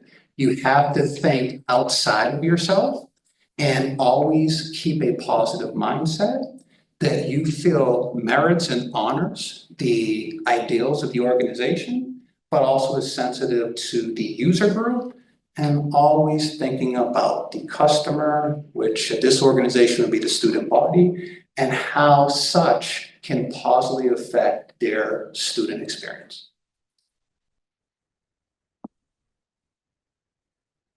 What is your experience in facilitating the administration of programs that utilize restricted funding? Specifically, how do you assess if a request for funds used is valid, and how do you ensure that funds can be used in alignment with programmatic goals? Thank you for the question. In many capacities, public and private sector, it's not uncommon to hear the term colors of money. What does that mean? A lot of times, like right now, I oversee a capital outlay fund that's about $250 million. And it's a byproduct of general fund dollars, of some grant dollars, ARPA funding, previously CARES Act funding, tobacco settlement funding. And sometimes, some very unique grants that are, parked, or funding is in my, outlay fund for utilization for a specific project, purpose, or service. So the level of monetarization, the level of research to make sure the prescribed utilization of said funds is in adherence and concurrence with the defined utilization of such is of paramount importance. Anybody that's gotten a grant, and I've been part of about $160 million of, grants in my time at the county, you are hypersensitive to this because, as we know, once said project is completed, you then re-engage with the grantor who does a sophisticated audit to make sure the utilization of said funds adhere to the grant. And there is a risk that they find that some funds were used inappropriately, then your organization, the owner, is the responsible party to cover said funds usage. That is not a fun situation to be in. I fortunately have been, but you hear, the horror stories. This is a global example of what I alluded to upstream, where when you have regularly recurring reviews to make sure use of funds, expenditure rate, purpose, everything under the sun is in alignment in accordance with the project charter. What was sanctioned and approved by executive leadership, project, and making sure the project manager, department head, or staff member over is adhering to such, that is of paramount importance. At the county, we do quarterly budget reviews. So every 3 months, we're on a July to June timeframe. Every quarter, I can close my eyes, October, January, April, and then of course, June. That's the kind of wrap up for the granular assessment of how said funds are being used. Mid-year is the most important. That then bleeds into the annual budget preparation process, ultimately in June each year for elected official approval. By having this level of focus and granularity to the funding resources that you're given, I'm not going to say it's impossible, but if you're applying the appropriate level of effort and focus on a consistent basis, you set yourself up for success to ensure that these kind of oversights, nobody's perfect, but more often than not, that you will not find yourself on the wrong side of the utilization of your funds. Thank you. Equity-minded applies to not only students and community, but also includes the institutional policies and practices which impact faculty and staff. How would you implement a review of administrative services policies and practices that historically impact minoritized Fresno City College staff? Great question. And I think it's continuing the theme that I have to immerse myself in an understanding of what the existing is. You then would have to evaluate to see if it's still modern and applicable for some of the user groups or community members and student body factions that we're seeking to assist, feature, or make sure they are more inclusive in the overall goals of the organization and all of the programs and services within.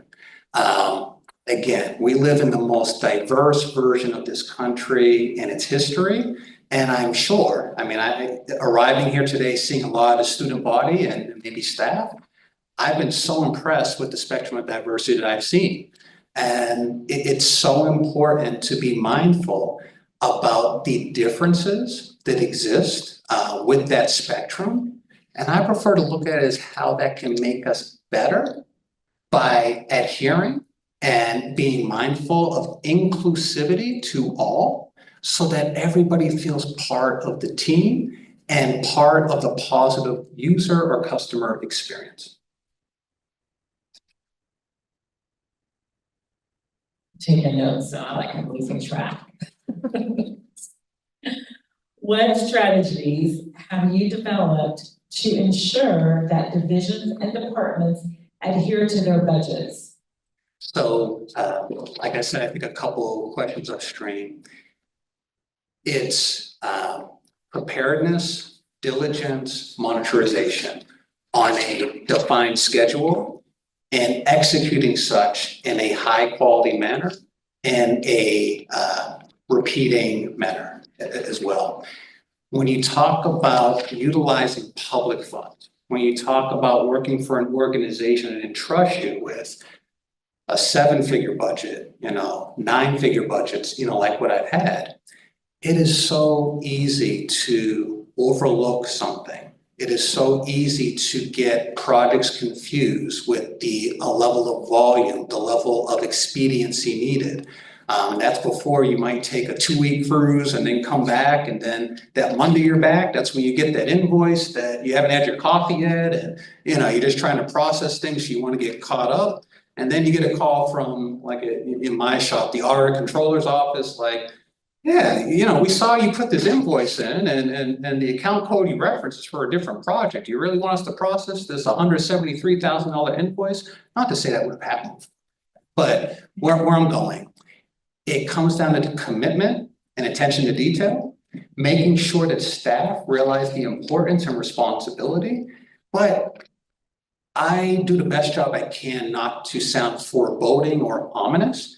I prefer to come at it positively, like, look, the better we do, the better we manage and show excellence, not being good, not being great, being excellent in our oversight of financial resources. Do we see how these programs, projects, services, once successfully completed, will allow us the privilege, the opportunity to do more and even better projects with bigger budgets, which we all benefit from as a team, as an organization, but again, the students and the customer experience. It all comes back to a commitment to excellence. I'm not a Raiders fan, I'm a Patriots fan, but I do love that saying. And when you get buy-in at all levels of your team, with structured, disciplined goals of adherence, you put yourself in the high 90 percentile of being successful to review and also to ensure you don't have to get an audit. Great, thank you. That concludes our questions for this forum. And Daniel, we just want to express our appreciation for coming to Fresno City College today and sharing your background and with us. And we will conclude this part of our public forum. And just for those on Zoom and audience members, please use those QR codes for feedback. And we will take a break and begin our next forum at 12 o'clock. Thank you.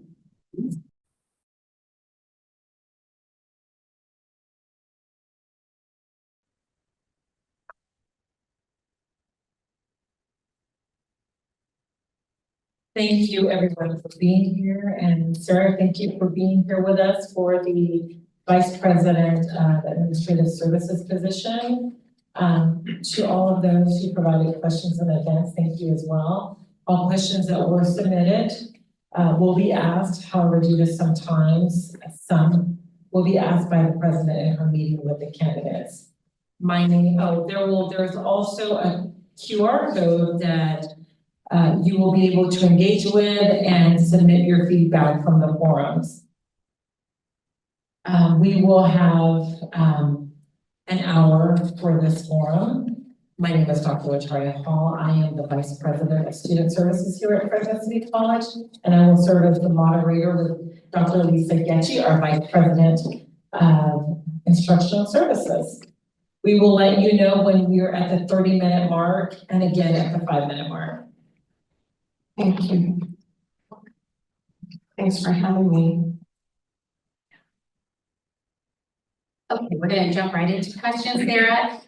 What is your experience with campus special event requests, event processes, coordination of events, both internal and external partners, logistics for providing support at satellite campus events, and event management systems in general? Please provide an example.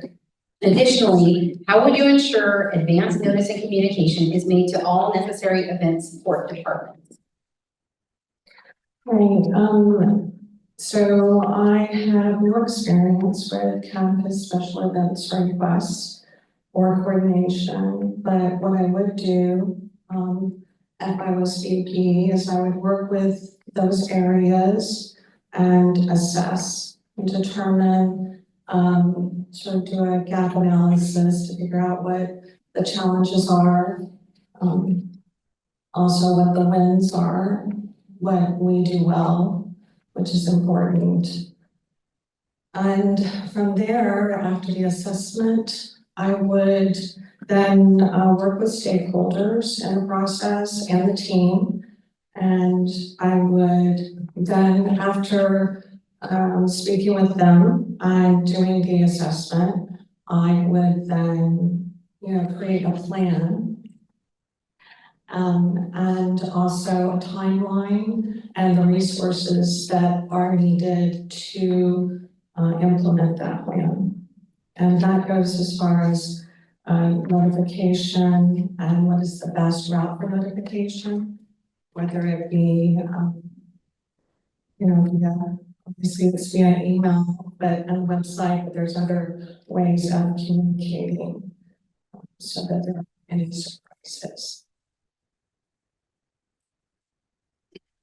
The Vice President of Admin Services position is part of FCC's Emergency Response Team, FCC is Fresno City College, and serves as the Emergency Operations Manager. Please tell us about your experience with emergency operations and provide a situational example. So at Antelope Valley College, I was part of EOC. I was the financial lead on that team. So I was a part of the exercises where we would simulate emergency situations and to work through those situations. I don't have an example where there was an emergency situation while I was there. There was a situation before I got there where there was an active shooter situation, and a police officer, Sergeant Owen, was killed during that. My son was going to ABC at the time, so I was unaware of the situation, so I dropped him off, not realizing that that was going on. So that's probably something that they learned from that exercise, is to not let people on campus when that's going on. So I dropped him off, and he texted me a few minutes later to let me know that there was an active shooter and that they had grabbed him, and when he came onto campus, and took him into an office so that he would be safe. So and as I was leaving, I did notice there were some law enforcement with what appeared to be automatic weapons. So at that point, I knew that something was going on.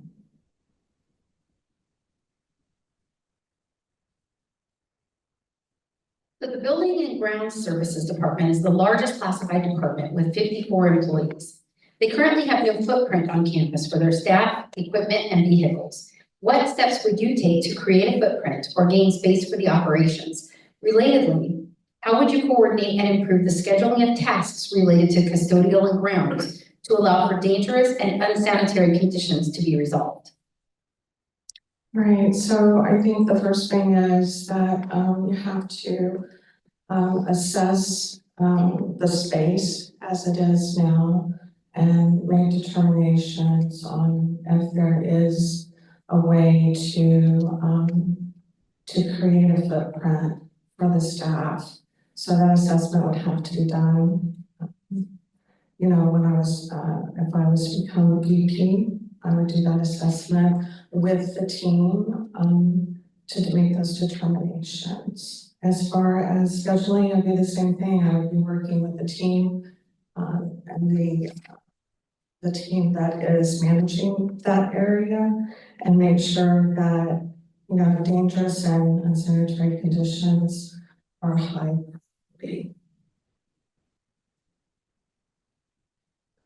Thank you. What measures will you implement to ensure transparency in budget allocation? And how will you prioritize reducing non-essential administrative costs? What steps would you take to ensure that administrative decisions and processes promote equity and inclusion across the college? How do you ensure accountability in administrative services? And what measures will you take to assess the effectiveness of your team? So as far as transparency with the budget process, that's very important. At Antelope Valley College, we had a resource allocation process. So if there's anything above the budget baseline that you were given, then we go through this process to request. And then the budget committee would score those requests against a rubric, which would include you know, the college's missions, the president's goals, etc. I think along with that, there should be in the scoring rubric something having to do with diversity, equity, and inclusion. So that should be a part of the scoring rubric to determine which requests get approved and how they're prioritized. So that was the transparency there at ABC, as well as holding forums to go over the budget and to take questions. Also, the budget committee reviewed the budget at ABC and provided feedback. I think also there needs to be a lot of meetings with stakeholders. Of course, there's presentations to the board as well, and that there should be some sort of feedback loop where you can get input from the campus and the community. As far as non-essential administrative costs, I know that during times where there were deferrals and issues with funding, that we did, the things that we did look at to see if we could reduce costs or things like, you know, travel, overtime, and, you know, we did do a hiring freeze. But I think there needs to be an assessment of the administrative costs and look to see what's the best practice and just prioritize those, identify them, you know, create a plan and a timeline for implementing that plan to reduce those costs. So as far as accountability and administrative services, I think it's important that if you're going to hold somebody accountable, you want to ensure that they've that you have the resources, the appropriate resources, the appropriate staff, the appropriate guidance and training. One of the ways that I work with the teams is to, get them to understand, train them to understand the impact that they have on the big picture, and also to correct their own errors.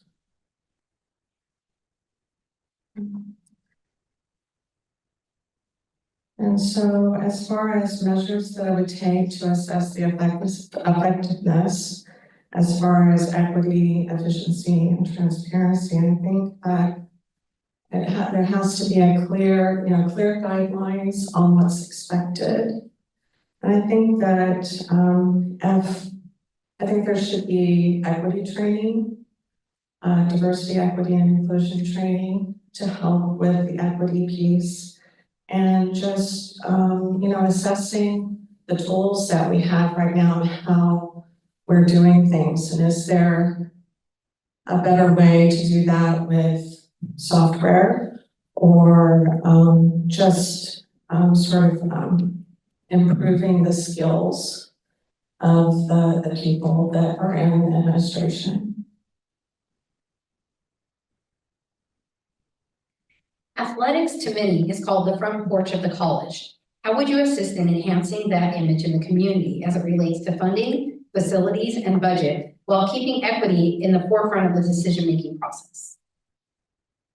Right, so I think that all processes and policies should be looked through with a DEIB lens, diversity, equity, inclusion, and belonging lens. Everything that we do should be looked through like that. And also, all the policies, it starts from even the hiring, the job description, to the hiring panel, to make sure that it represents the diversity of the college, to how you work with vendors. Are you paying them in a timely fashion? If you're a small business, you're impacting them if you don't. So I think that's how I would look at everything, is through that lens. As far as funding different areas, we have to do an assessment, and you always want to align it with the college's mission and goals. And then you would assess to see, where there are gaps, where some areas are not funded properly, and that could fall in the athletic area as well. And also you want to be up to date on any propositions. For instance, Proposition 2, I believe, is going to pass, and that's going to give $10 billion into schools. Now that includes K-12.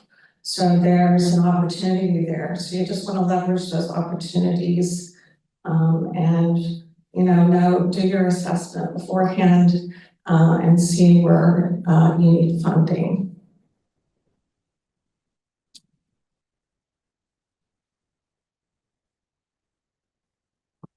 Please tell us about your experience with facilities planning, renovations, and overseeing construction projects.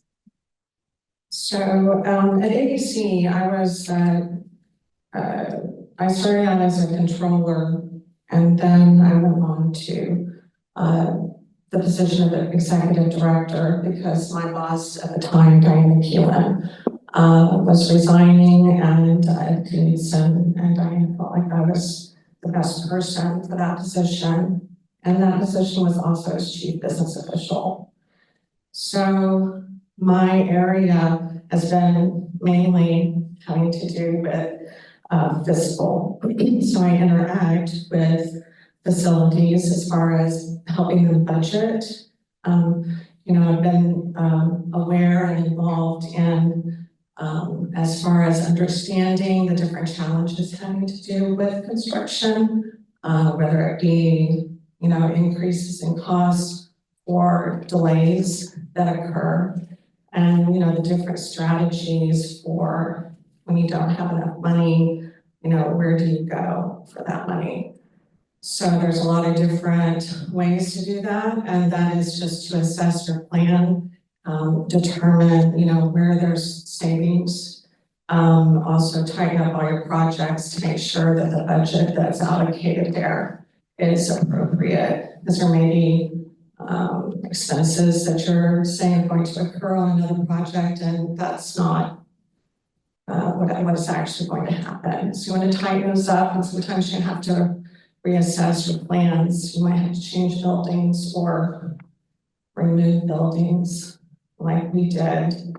But then sometimes a new administration comes in and decides that they want that building back.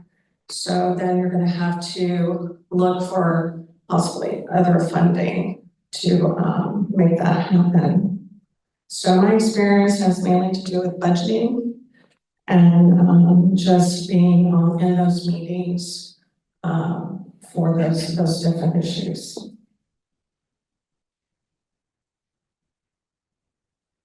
Describe your experience collaborating with academic departments to support instructional initiatives. How have you integrated equity considerations into budgeting and resource allocation to enhance instructional support? Similarly, how have you worked with student services to eliminate barriers and ensure that business processes are inclusive and equitable for all students? So as Chief Business Official and Executive Director at ABC, I did collaborate with academic departments on their budget. I did say that I thought that it would be a good idea to have a DEIB question on the rubric, so that would be considered in any requests over baseline. I also worked with student services when there are any issues as far as a barrier to smooth operations, and have helped them in those areas.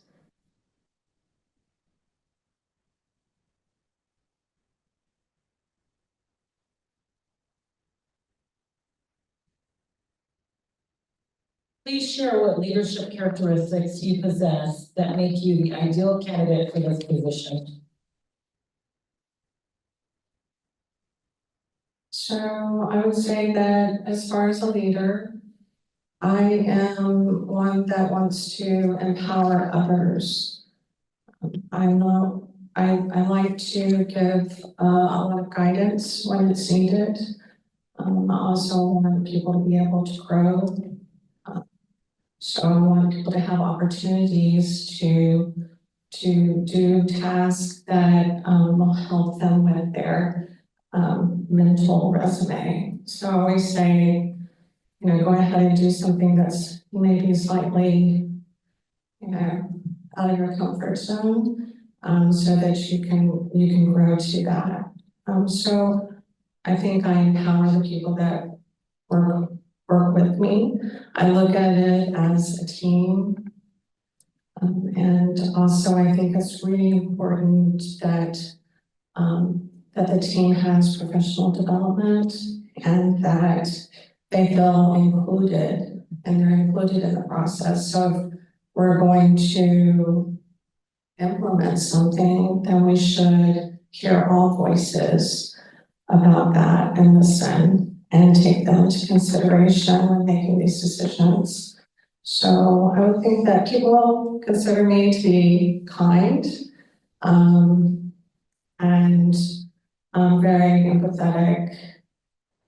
So that's the kind of leader characteristics that I have. How do you handle resistance to change when implementing new policies, procedures, or systems? So I think it's important that before you implement something, that you have those conversations with the campus, all the stakeholders, so that everybody's on the same page as to what we're doing and why we're doing it. I think when people understand that and they have the appropriate training, then they're less resistant to the change. I think it needs to be thought out though. So if you're constantly changing, you have to stop and think about, well, what is it that we keep on changing and why? And so I think it's important to go slow. I think we need to hurry up, and then the newest bright shiny thing we have to implement. And I think that is sort of creates some instability on the campus and frustration. It's just something new or something extra that they have to do. So I think that's my approach, would to do that. Also, it's very important when you're implementing something to test it a lot.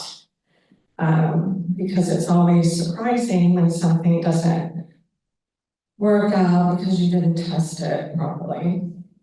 So I think just ensuring that there's enough guidance and that it's accessible and there's a clear understanding and that you have ongoing training and discussions about that. Super important to be transparent through the whole process. Thank you. Can you discuss a time when you aligned financial resources with institutional priorities and equity initiatives? How did you ensure that the allocation of resources supported underrepresented or historically marginalized student populations? So one of the things that ABC that I did was to ensure that part of the ending fund balance was allocated to diversity, equity, and inclusion activities. As far as my role was mainly to look out after the finances as a chief business official. And then the president was the final say so in that. But so I always brought my opinions and what I thought was best to leadership so that they can make those decisions.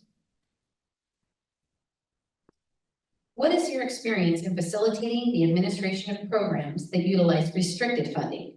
Specifically, how do you assess if a request for funds use is valid? And how do you ensure that funds can be used in alignment with programmatic goals?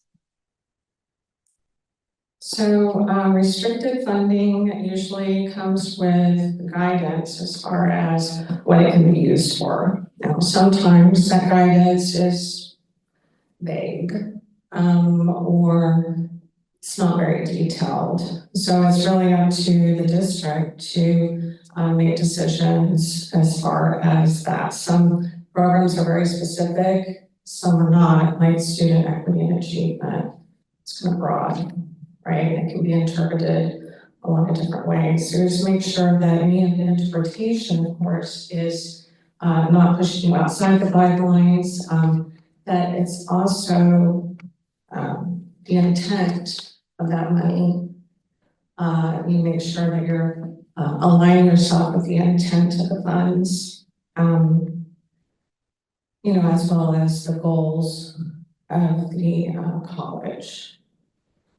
So one of the ways that I do that is, of course, I go to the guidance from the Chancellor's office, or if it's federal, go to the guidance there to their various resources. You know, if it's a question, when I look at it and knowing the guidelines and that maybe they're vague, that, you know, I've had that experience before when ABC decided to use student equity and achievement money to purchase aircraft that they were going to use for their classes. And so when I saw that, my first reaction was that, well, this isn't allowable. But I kept that to myself for a moment. So I took to do my due diligence, which is reaching out to the Chancellor's office. And what they came back with was, well, it's really up to the district.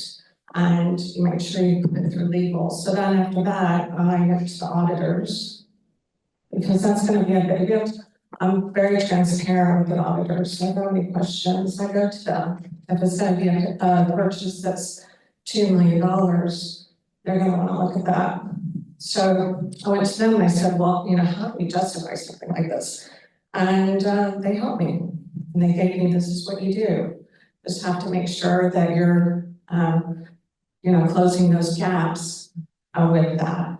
And so it depends on the population of those classes, et cetera. So I provided that to the vice president, and they proceeded with purchasing that aircraft. Equity-minded applies to not only students and community, but also includes the institution, institutional policies and practices which impact faculty and staff. How would you implement a review of admin service policies and practices that historically impact minoritized Fresno City College staff? Right, so all policies throughout the campus need to be looked through with the diversity, equity and inclusion and belonging lens. So that's one of the things that I would do is review those policies and see through that lens if those need to be revised. And then I would also be a proponent for, you know, all policies across the board for the college to ensure that we are looking at it through that lens. I mean, I know for myself, when applying for jobs, I've looked at a job application and I was like, wow, that kind of offends me a little bit, you know? And so I did write to them and say, I think that you should look at this because I don't think it's very inclusive. So just everything that we do needs to be looked through that lens. So there needs to be an assessment of the policies, which that's what I would implement, is to assess and determine what things need to be changed for that lens. Thank you. We're just coming up on our halfway point in time, but we only have one more question. So our last question, what strategies have you developed to ensure that divisions and departments adhere to their budgets? You did want to say that you didn't ask me the first question. That's correct, but that's Okay. consistent. Okay. All right. Sorry, I'm already correcting. Anyway.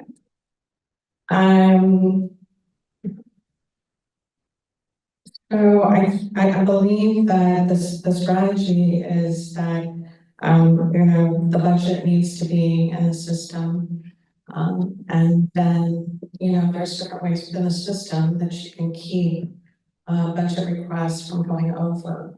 So that should already be set up. But I think regular meetings, you know, also you have to have an open door policy where people can come in and ask you questions, call you, be available to people so that they understand what's in their budget.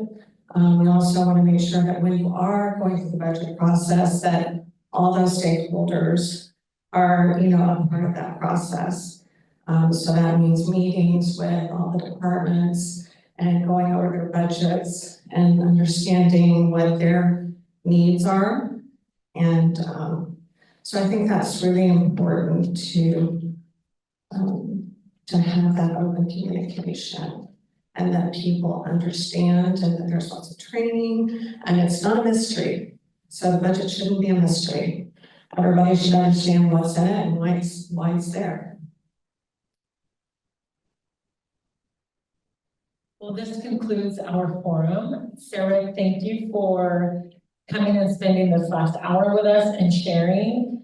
For those of you on Zoom, we will return for our next forum at 1:30 p.m. Thank you, everyone. Thank you.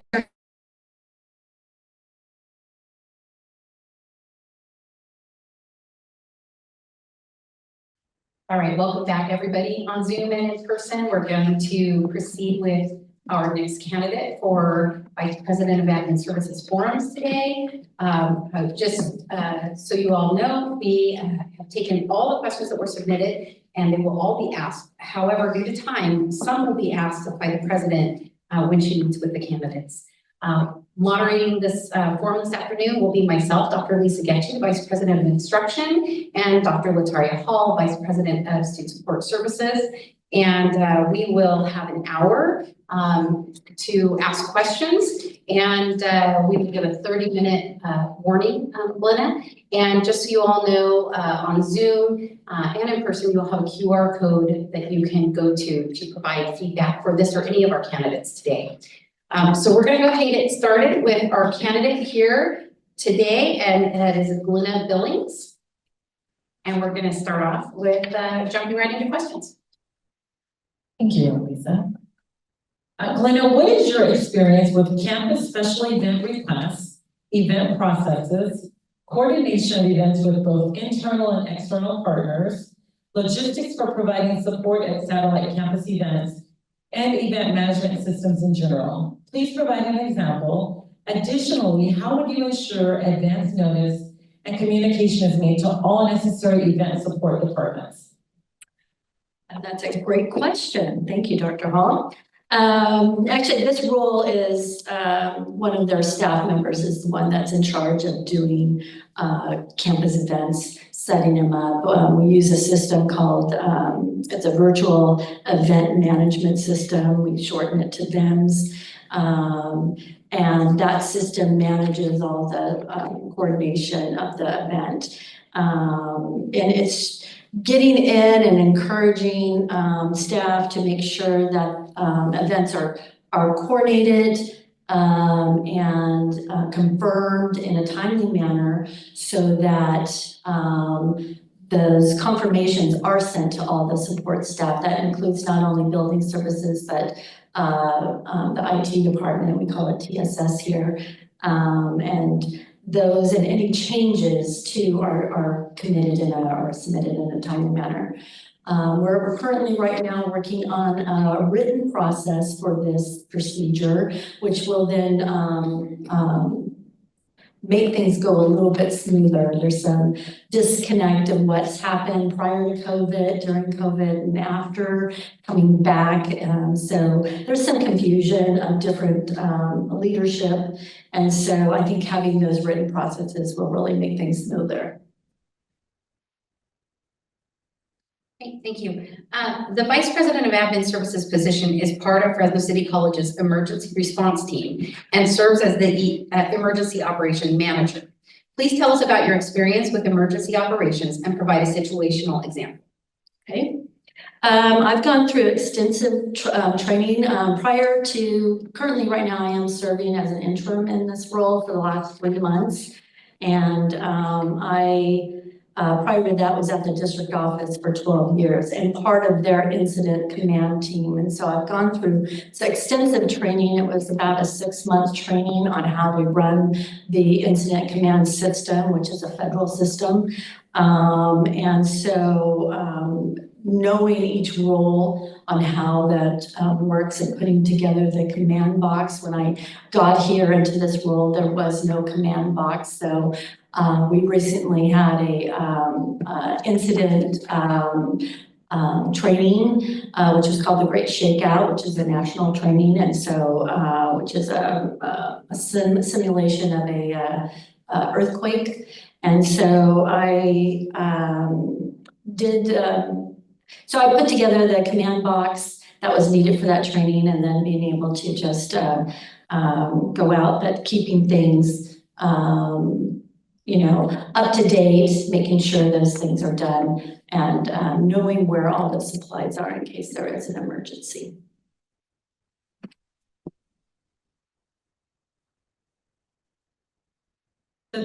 The Building and Ground Service Department is the largest classified department with 54 employees. They currently have no footprint on campus for their staff, equipment, and vehicles. What steps would you take to create a footprint or gain space for their operations? Relatedly, how would you coordinate and improve the scheduling of tasks related to custodial and grounds to allow for dangerous and unsanitary conditions to be resolved. Yeah, the college lost a warehouse when we decided to build the new science building. And right now, their vehicles are housed in a little like caged area outside. They do have an office, so it's not like they don't have an office, they do. But their equipment and the equipment for building should be in the building that it's in. I mean, they do have, they need more resources for that. So that is for, let's say, floors and things like that. So, equipment is stored in the building that it's being used in. Now grounds is a separate situation because grounds used to be centralized at the district office, and a few years back they decided to decentralize, and equipment was commonly shared amongst the district properties are now kind of being divided up amongst the colleges. So finding resources to buy additional equipment, which has been done over the last couple of years. But again, finding space for those, that is a challenge. The one thing that we need to do as a college is for example, the new West Fresno Center was built and buildings were vacated here. There should have been a discussion as what to do with those buildings. Could one of them been used for a warehouse for the college? So those are questions that should happen as the building phase of these new projects are being taken place. As far as the grounds, I have building services. They are tasked. They are short for what the tasks they have to do, the cleaning. We are approximately about 10 custodians short and 2 grounds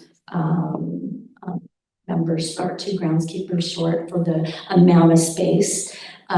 Within the last 2 years, we built the West Fresno Center, the First Responders Center, and added 2 new buildings to this campus. That was about 260,000 square feet of usable footage and 40 acres, which would require approximately 15 custodians and 4 groundskeepers. Those tasks, and when I got to this position, a lot of people told me about the district needed total cost of ownership. And I've heard that multiple times since I've been here. And the truth is the district does have a total cost of ownership plan. It is in their 2030 facility master plan. But I think where the disconnect comes from is we agreed to have that building built.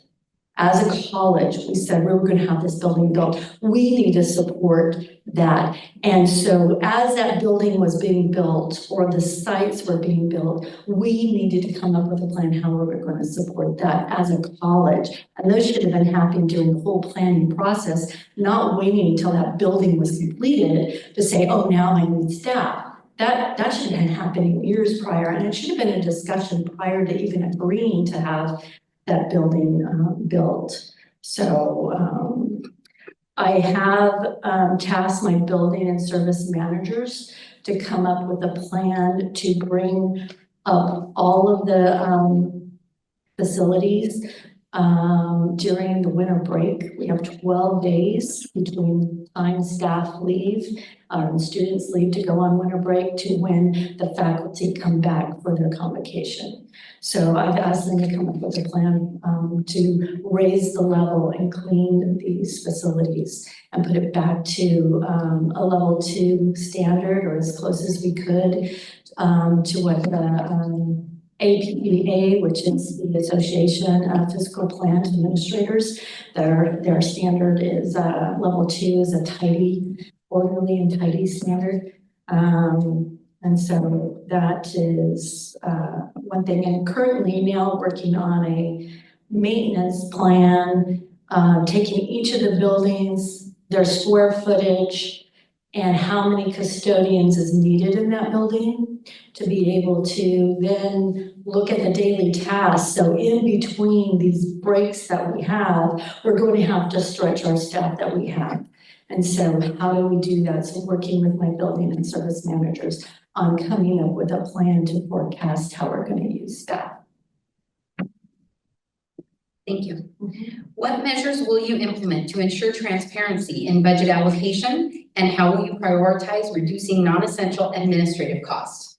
What steps would you take to ensure that administrative decisions and processes promote equity and inclusion across the college? How do you ensure accountability in administrative services, and what measures would you use to assess the effectiveness of your team? Question. Well, when I started this process, or started in this position, I should say, excuse me, I realized there was little transparency and little trust in this office. And the reason for that was there was no written process, and there was no communication out of the office. So my goal was to develop written processes, which my staff has started. They have their first draft of a standard operating procedure. And so the budgeting piece on that is, how do we allocate the funds and what budget process do we use? And from talking to my budget analyst, it appears that we use implementation, or not implementation. Basically, you're taking last year's budget and you're adjusting it for this year, but you're not really looking back at where are those resources needed. And so coming up with a better plan, meeting with the managers and deans. Prior to coming to the district 12 years ago, I worked for the Fresno Bee, which was a McClatchy-owned, publicly traded at the time, company. And because it was publicly traded, we were doing budgets every month. So we did an annual budget, a quarterly estimate, and then what we call the flash, which is a monthly, what are you really going to do? And so during each of those budget sessions, I sat with the division heads and we walked through how are we going to meet the financial goals of the company, especially during the downtime when during 2008 when everything crashed. And working through collaborating with those division leaders. So taking that approach is what I would do here. Now, currently I'm going through a budget overview with all the deans and managers, VPs, and going through their budget. Where do they stand? Where I think they may be at risk of overspending. Also going through their Fund 12, which is their grants. Where are they at on that and the status of that grant? Are they in a good status where they have all their reports done, or are they needing a plan of action of how to spend money because it hasn't been spent? What all the objectives are you trying to meet? So did I answer everything? Let me see here. I think there was one thing. What steps would I ensure? Oh, non-essential, reducing non-essential administrative cost. I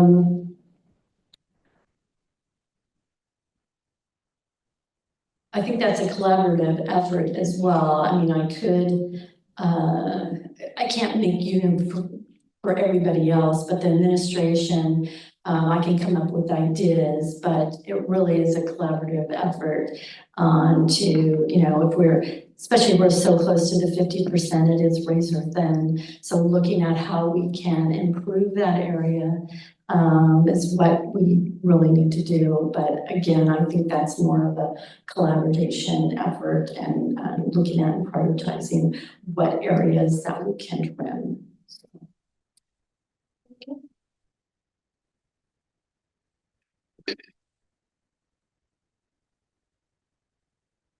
Athletics to many is called the front porch of the college. How would you assist in enhancing that image in the community as it relates to funding, facilities, and budgeting while keeping equity in the forefront of the decision process? Well, I have a really good working relationship with the Associate Dean of Athletics, and coming here, I know there's been some challenges with reimbursements from the coaches. They also do a lot of fundraising, so they have a foundation accounts that they work with, and they have some challenges with getting reimbursed, and I see that, and it frustrates me that they have to wait so long to get their reimbursements. But working with the Associate Dean of Athletics and the foundation to come up again with a written process so that the coaches know what to do so they can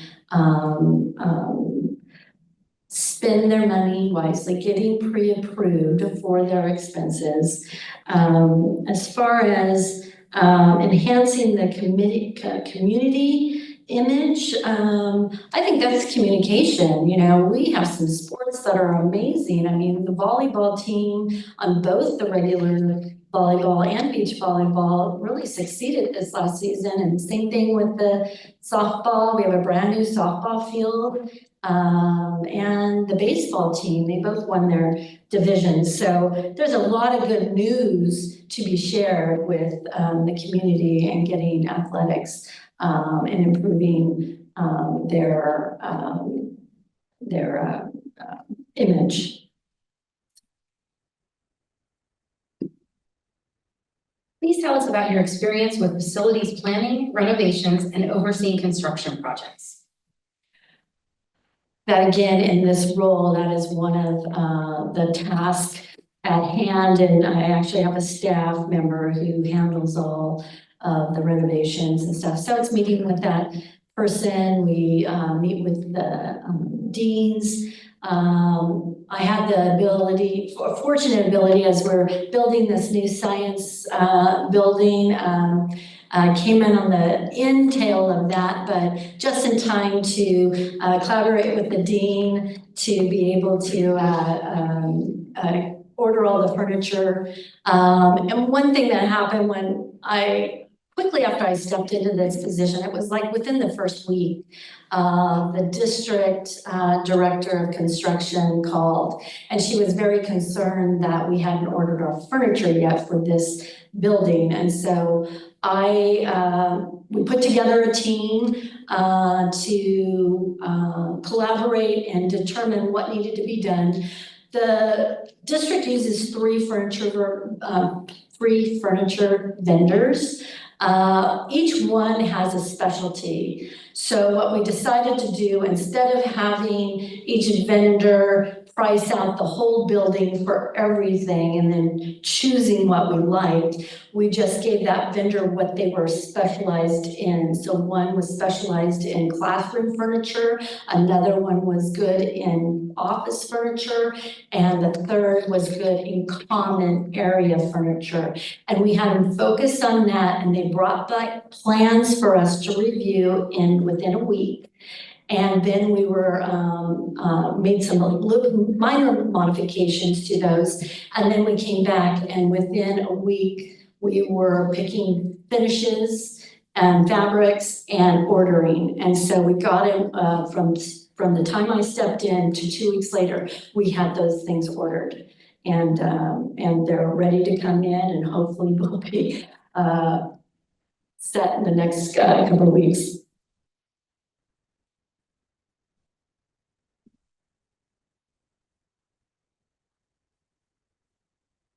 Describe your experience collaborating with academic departments to support instructional initiatives.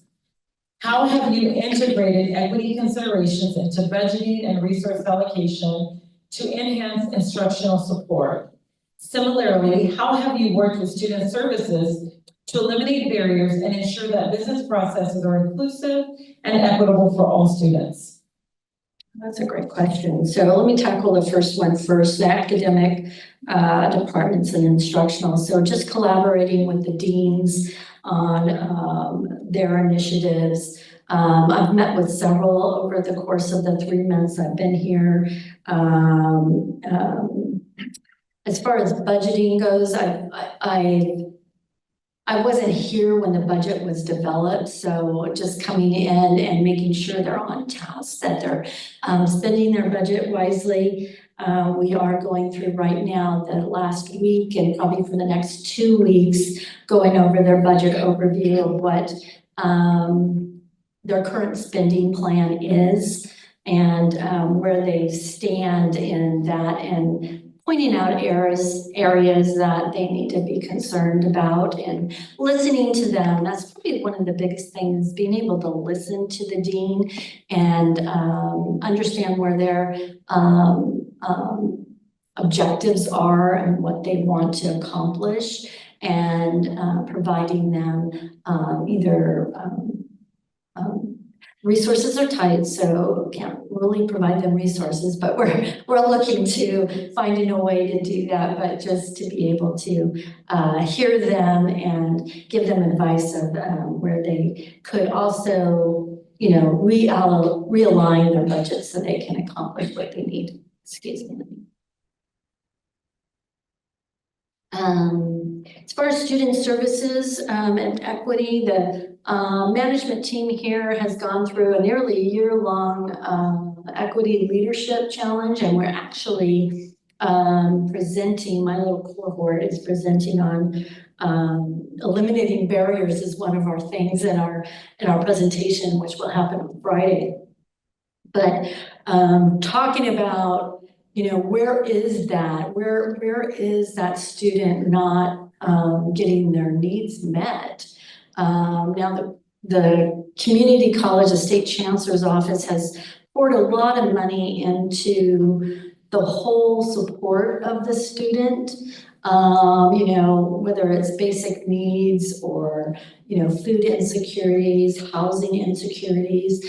And so there is funding there. It's just, is it being spent well? So just being able to work around that and being able to be transparent in where that funding is, and working with the Vice President of Student Services to ensure those needs are met. So please share what leadership characteristics you possess that make you the ideal candidate for this position. No, that's a great question. For me, it's transparency, vision. For whatever reason, I've always had the uncanny ability to see the end game. Whether that is a process in place or a space, you know, you tell me, give me, like, trying to buy this conference table for the library, and it's too long. It's like, it's not gonna fit. So, you know, I know you do your ADA stuff, but it's not fitting. So anyways, as far as being truthful, being able to listen to people, I think that's one thing, and that's the feedback I got from people too, and I'm very thankful for that. Is that, you know, they're thankful that I've listened to them, or I've heard them, because I was able to act on something they needed. So those are the things that I think are important. Having an ethical background, accountability. Those are things that I stand by, and just being transparent and respectful, being kind, I think is important.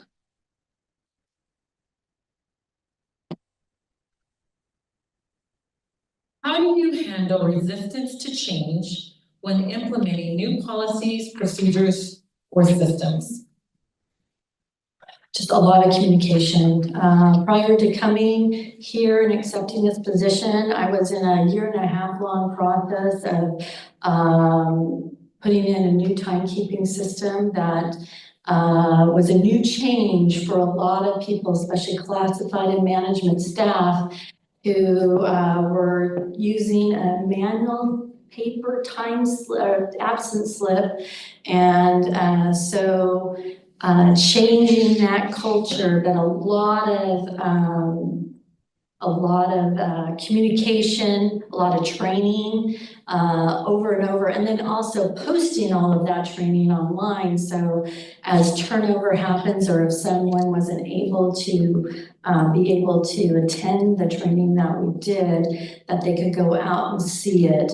And then breaking up those hour-long trainings into mini sessions of how do you just do one little thing. So again, just communication and doing that training, and that's what I want to bring in this office, is being able to take the lack of transparency that was there and being able to build off the processes and then posting them online so that people coming in can hear and know how this college operates and how the procedures work.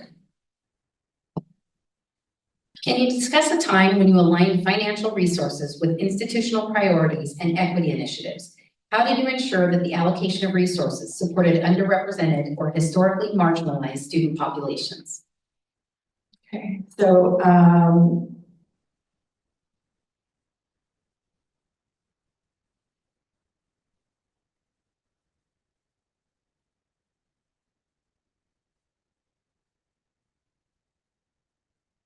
going through the budgeting process, I would, because like I said, I didn't build the budget here.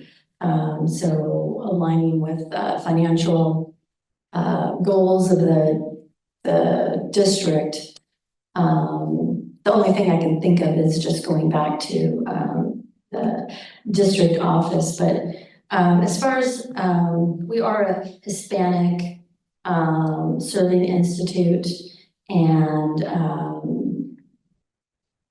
having those goals for some of them are categorical funded, so those are already in their own allocation. But aligning the financial resources to be able to look, it's probably going to be a review of how things are budgeted. Do we do, especially since we're looking at maybe having some, maybe not so much cost reductions, but reductions to the administrative support, just because of the 50% law is so close. We're going to have to probably make some changes. So encouraging maybe more of a zero-based budgeting system to see where everybody is wanting to spend their money. And as we go into that budgeting process, we'll know more in January when the governor releases his budget.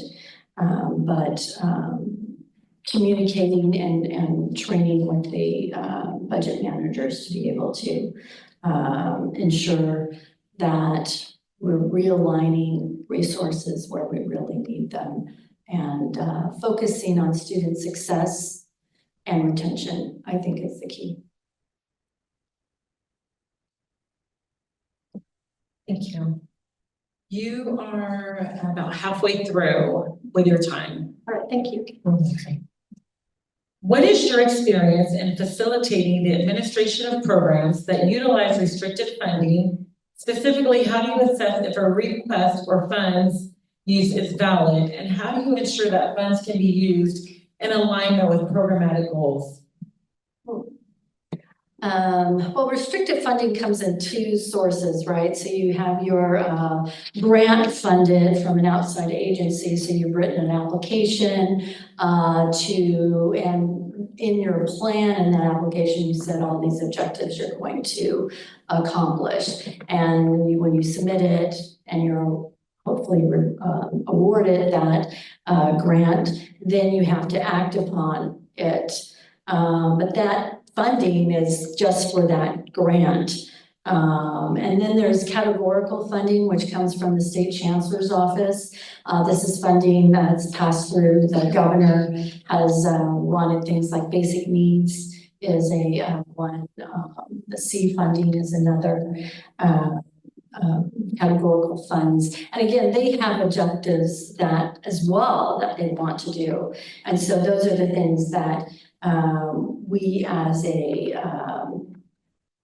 college, when we're looking at whether or not we want to pursue this grant, does it align with our values? Or is it student-centered, for example? That's a value that I hold highly because everybody can meet that goal and value that we have. So that would be one thing, is it really meeting our mission to pursue this grant?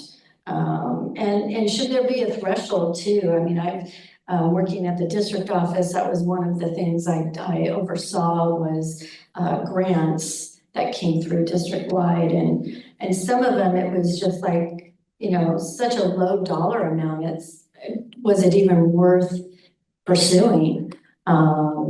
So those are things that I would consider. Thank you. Equity-minded applies to not only students and community, but also includes the institutional policies and practices which impact faculty and staff. How would you implement a review of admin services policies and practices that historically impact minoritized FCC staff? Well, first of all, the policies that the admin services follow are really district-wide. So it's not just this role can make that decision to change. This role can advocate change. And I have, since I've been here, there's some incidents that came up, and so maybe we need to change the policy. But that's a bigger space because you're looking at three other colleges and the district office, and the vice chancellor of finances, when it comes to the accounting guidelines, is in charge of that. But those are related to the board policies and admin regulations that we follow. So now, as far as practices go in the staff, then yes, that is something I can change and have been working on with staff, encouraging them on a better approach on how to handle things. That's not maybe just no, but maybe how can we do things, or this, if you want an exception, you need to go here for that. And so just handling those, but again, just having those written processes down too will also provide the equity that we need to know how the funds and things are being processed.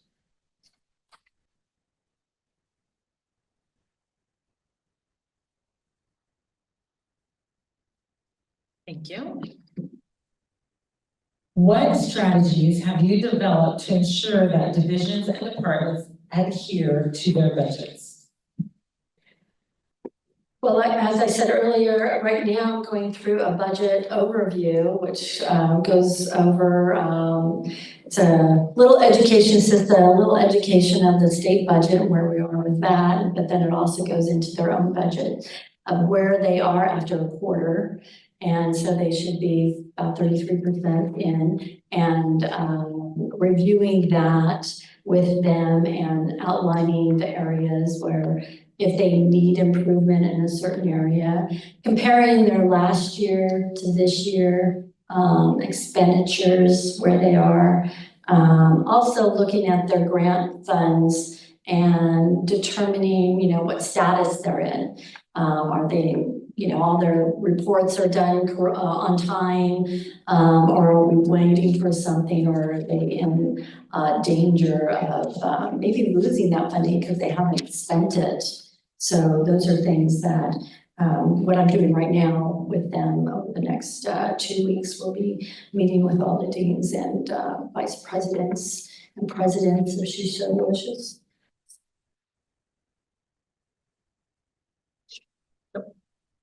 Okay, great. Thank you, Glynna. We are done with our questions for today's forum. Did you answer number one? We did not have any of the candidates. Okay, I'm just wondering. No, we didn't skip, no problem. Okay. Thank you for asking. So we are done for this afternoon. Thank you so much for being with us, for this hour and for, being a candidate for Fresno City College. And we thank you for being here today. Thank you very much. And I would like to say it has been an honor to serve you for the last 3 months, and I appreciate the support you have given me. Thank you. Thank you. And again,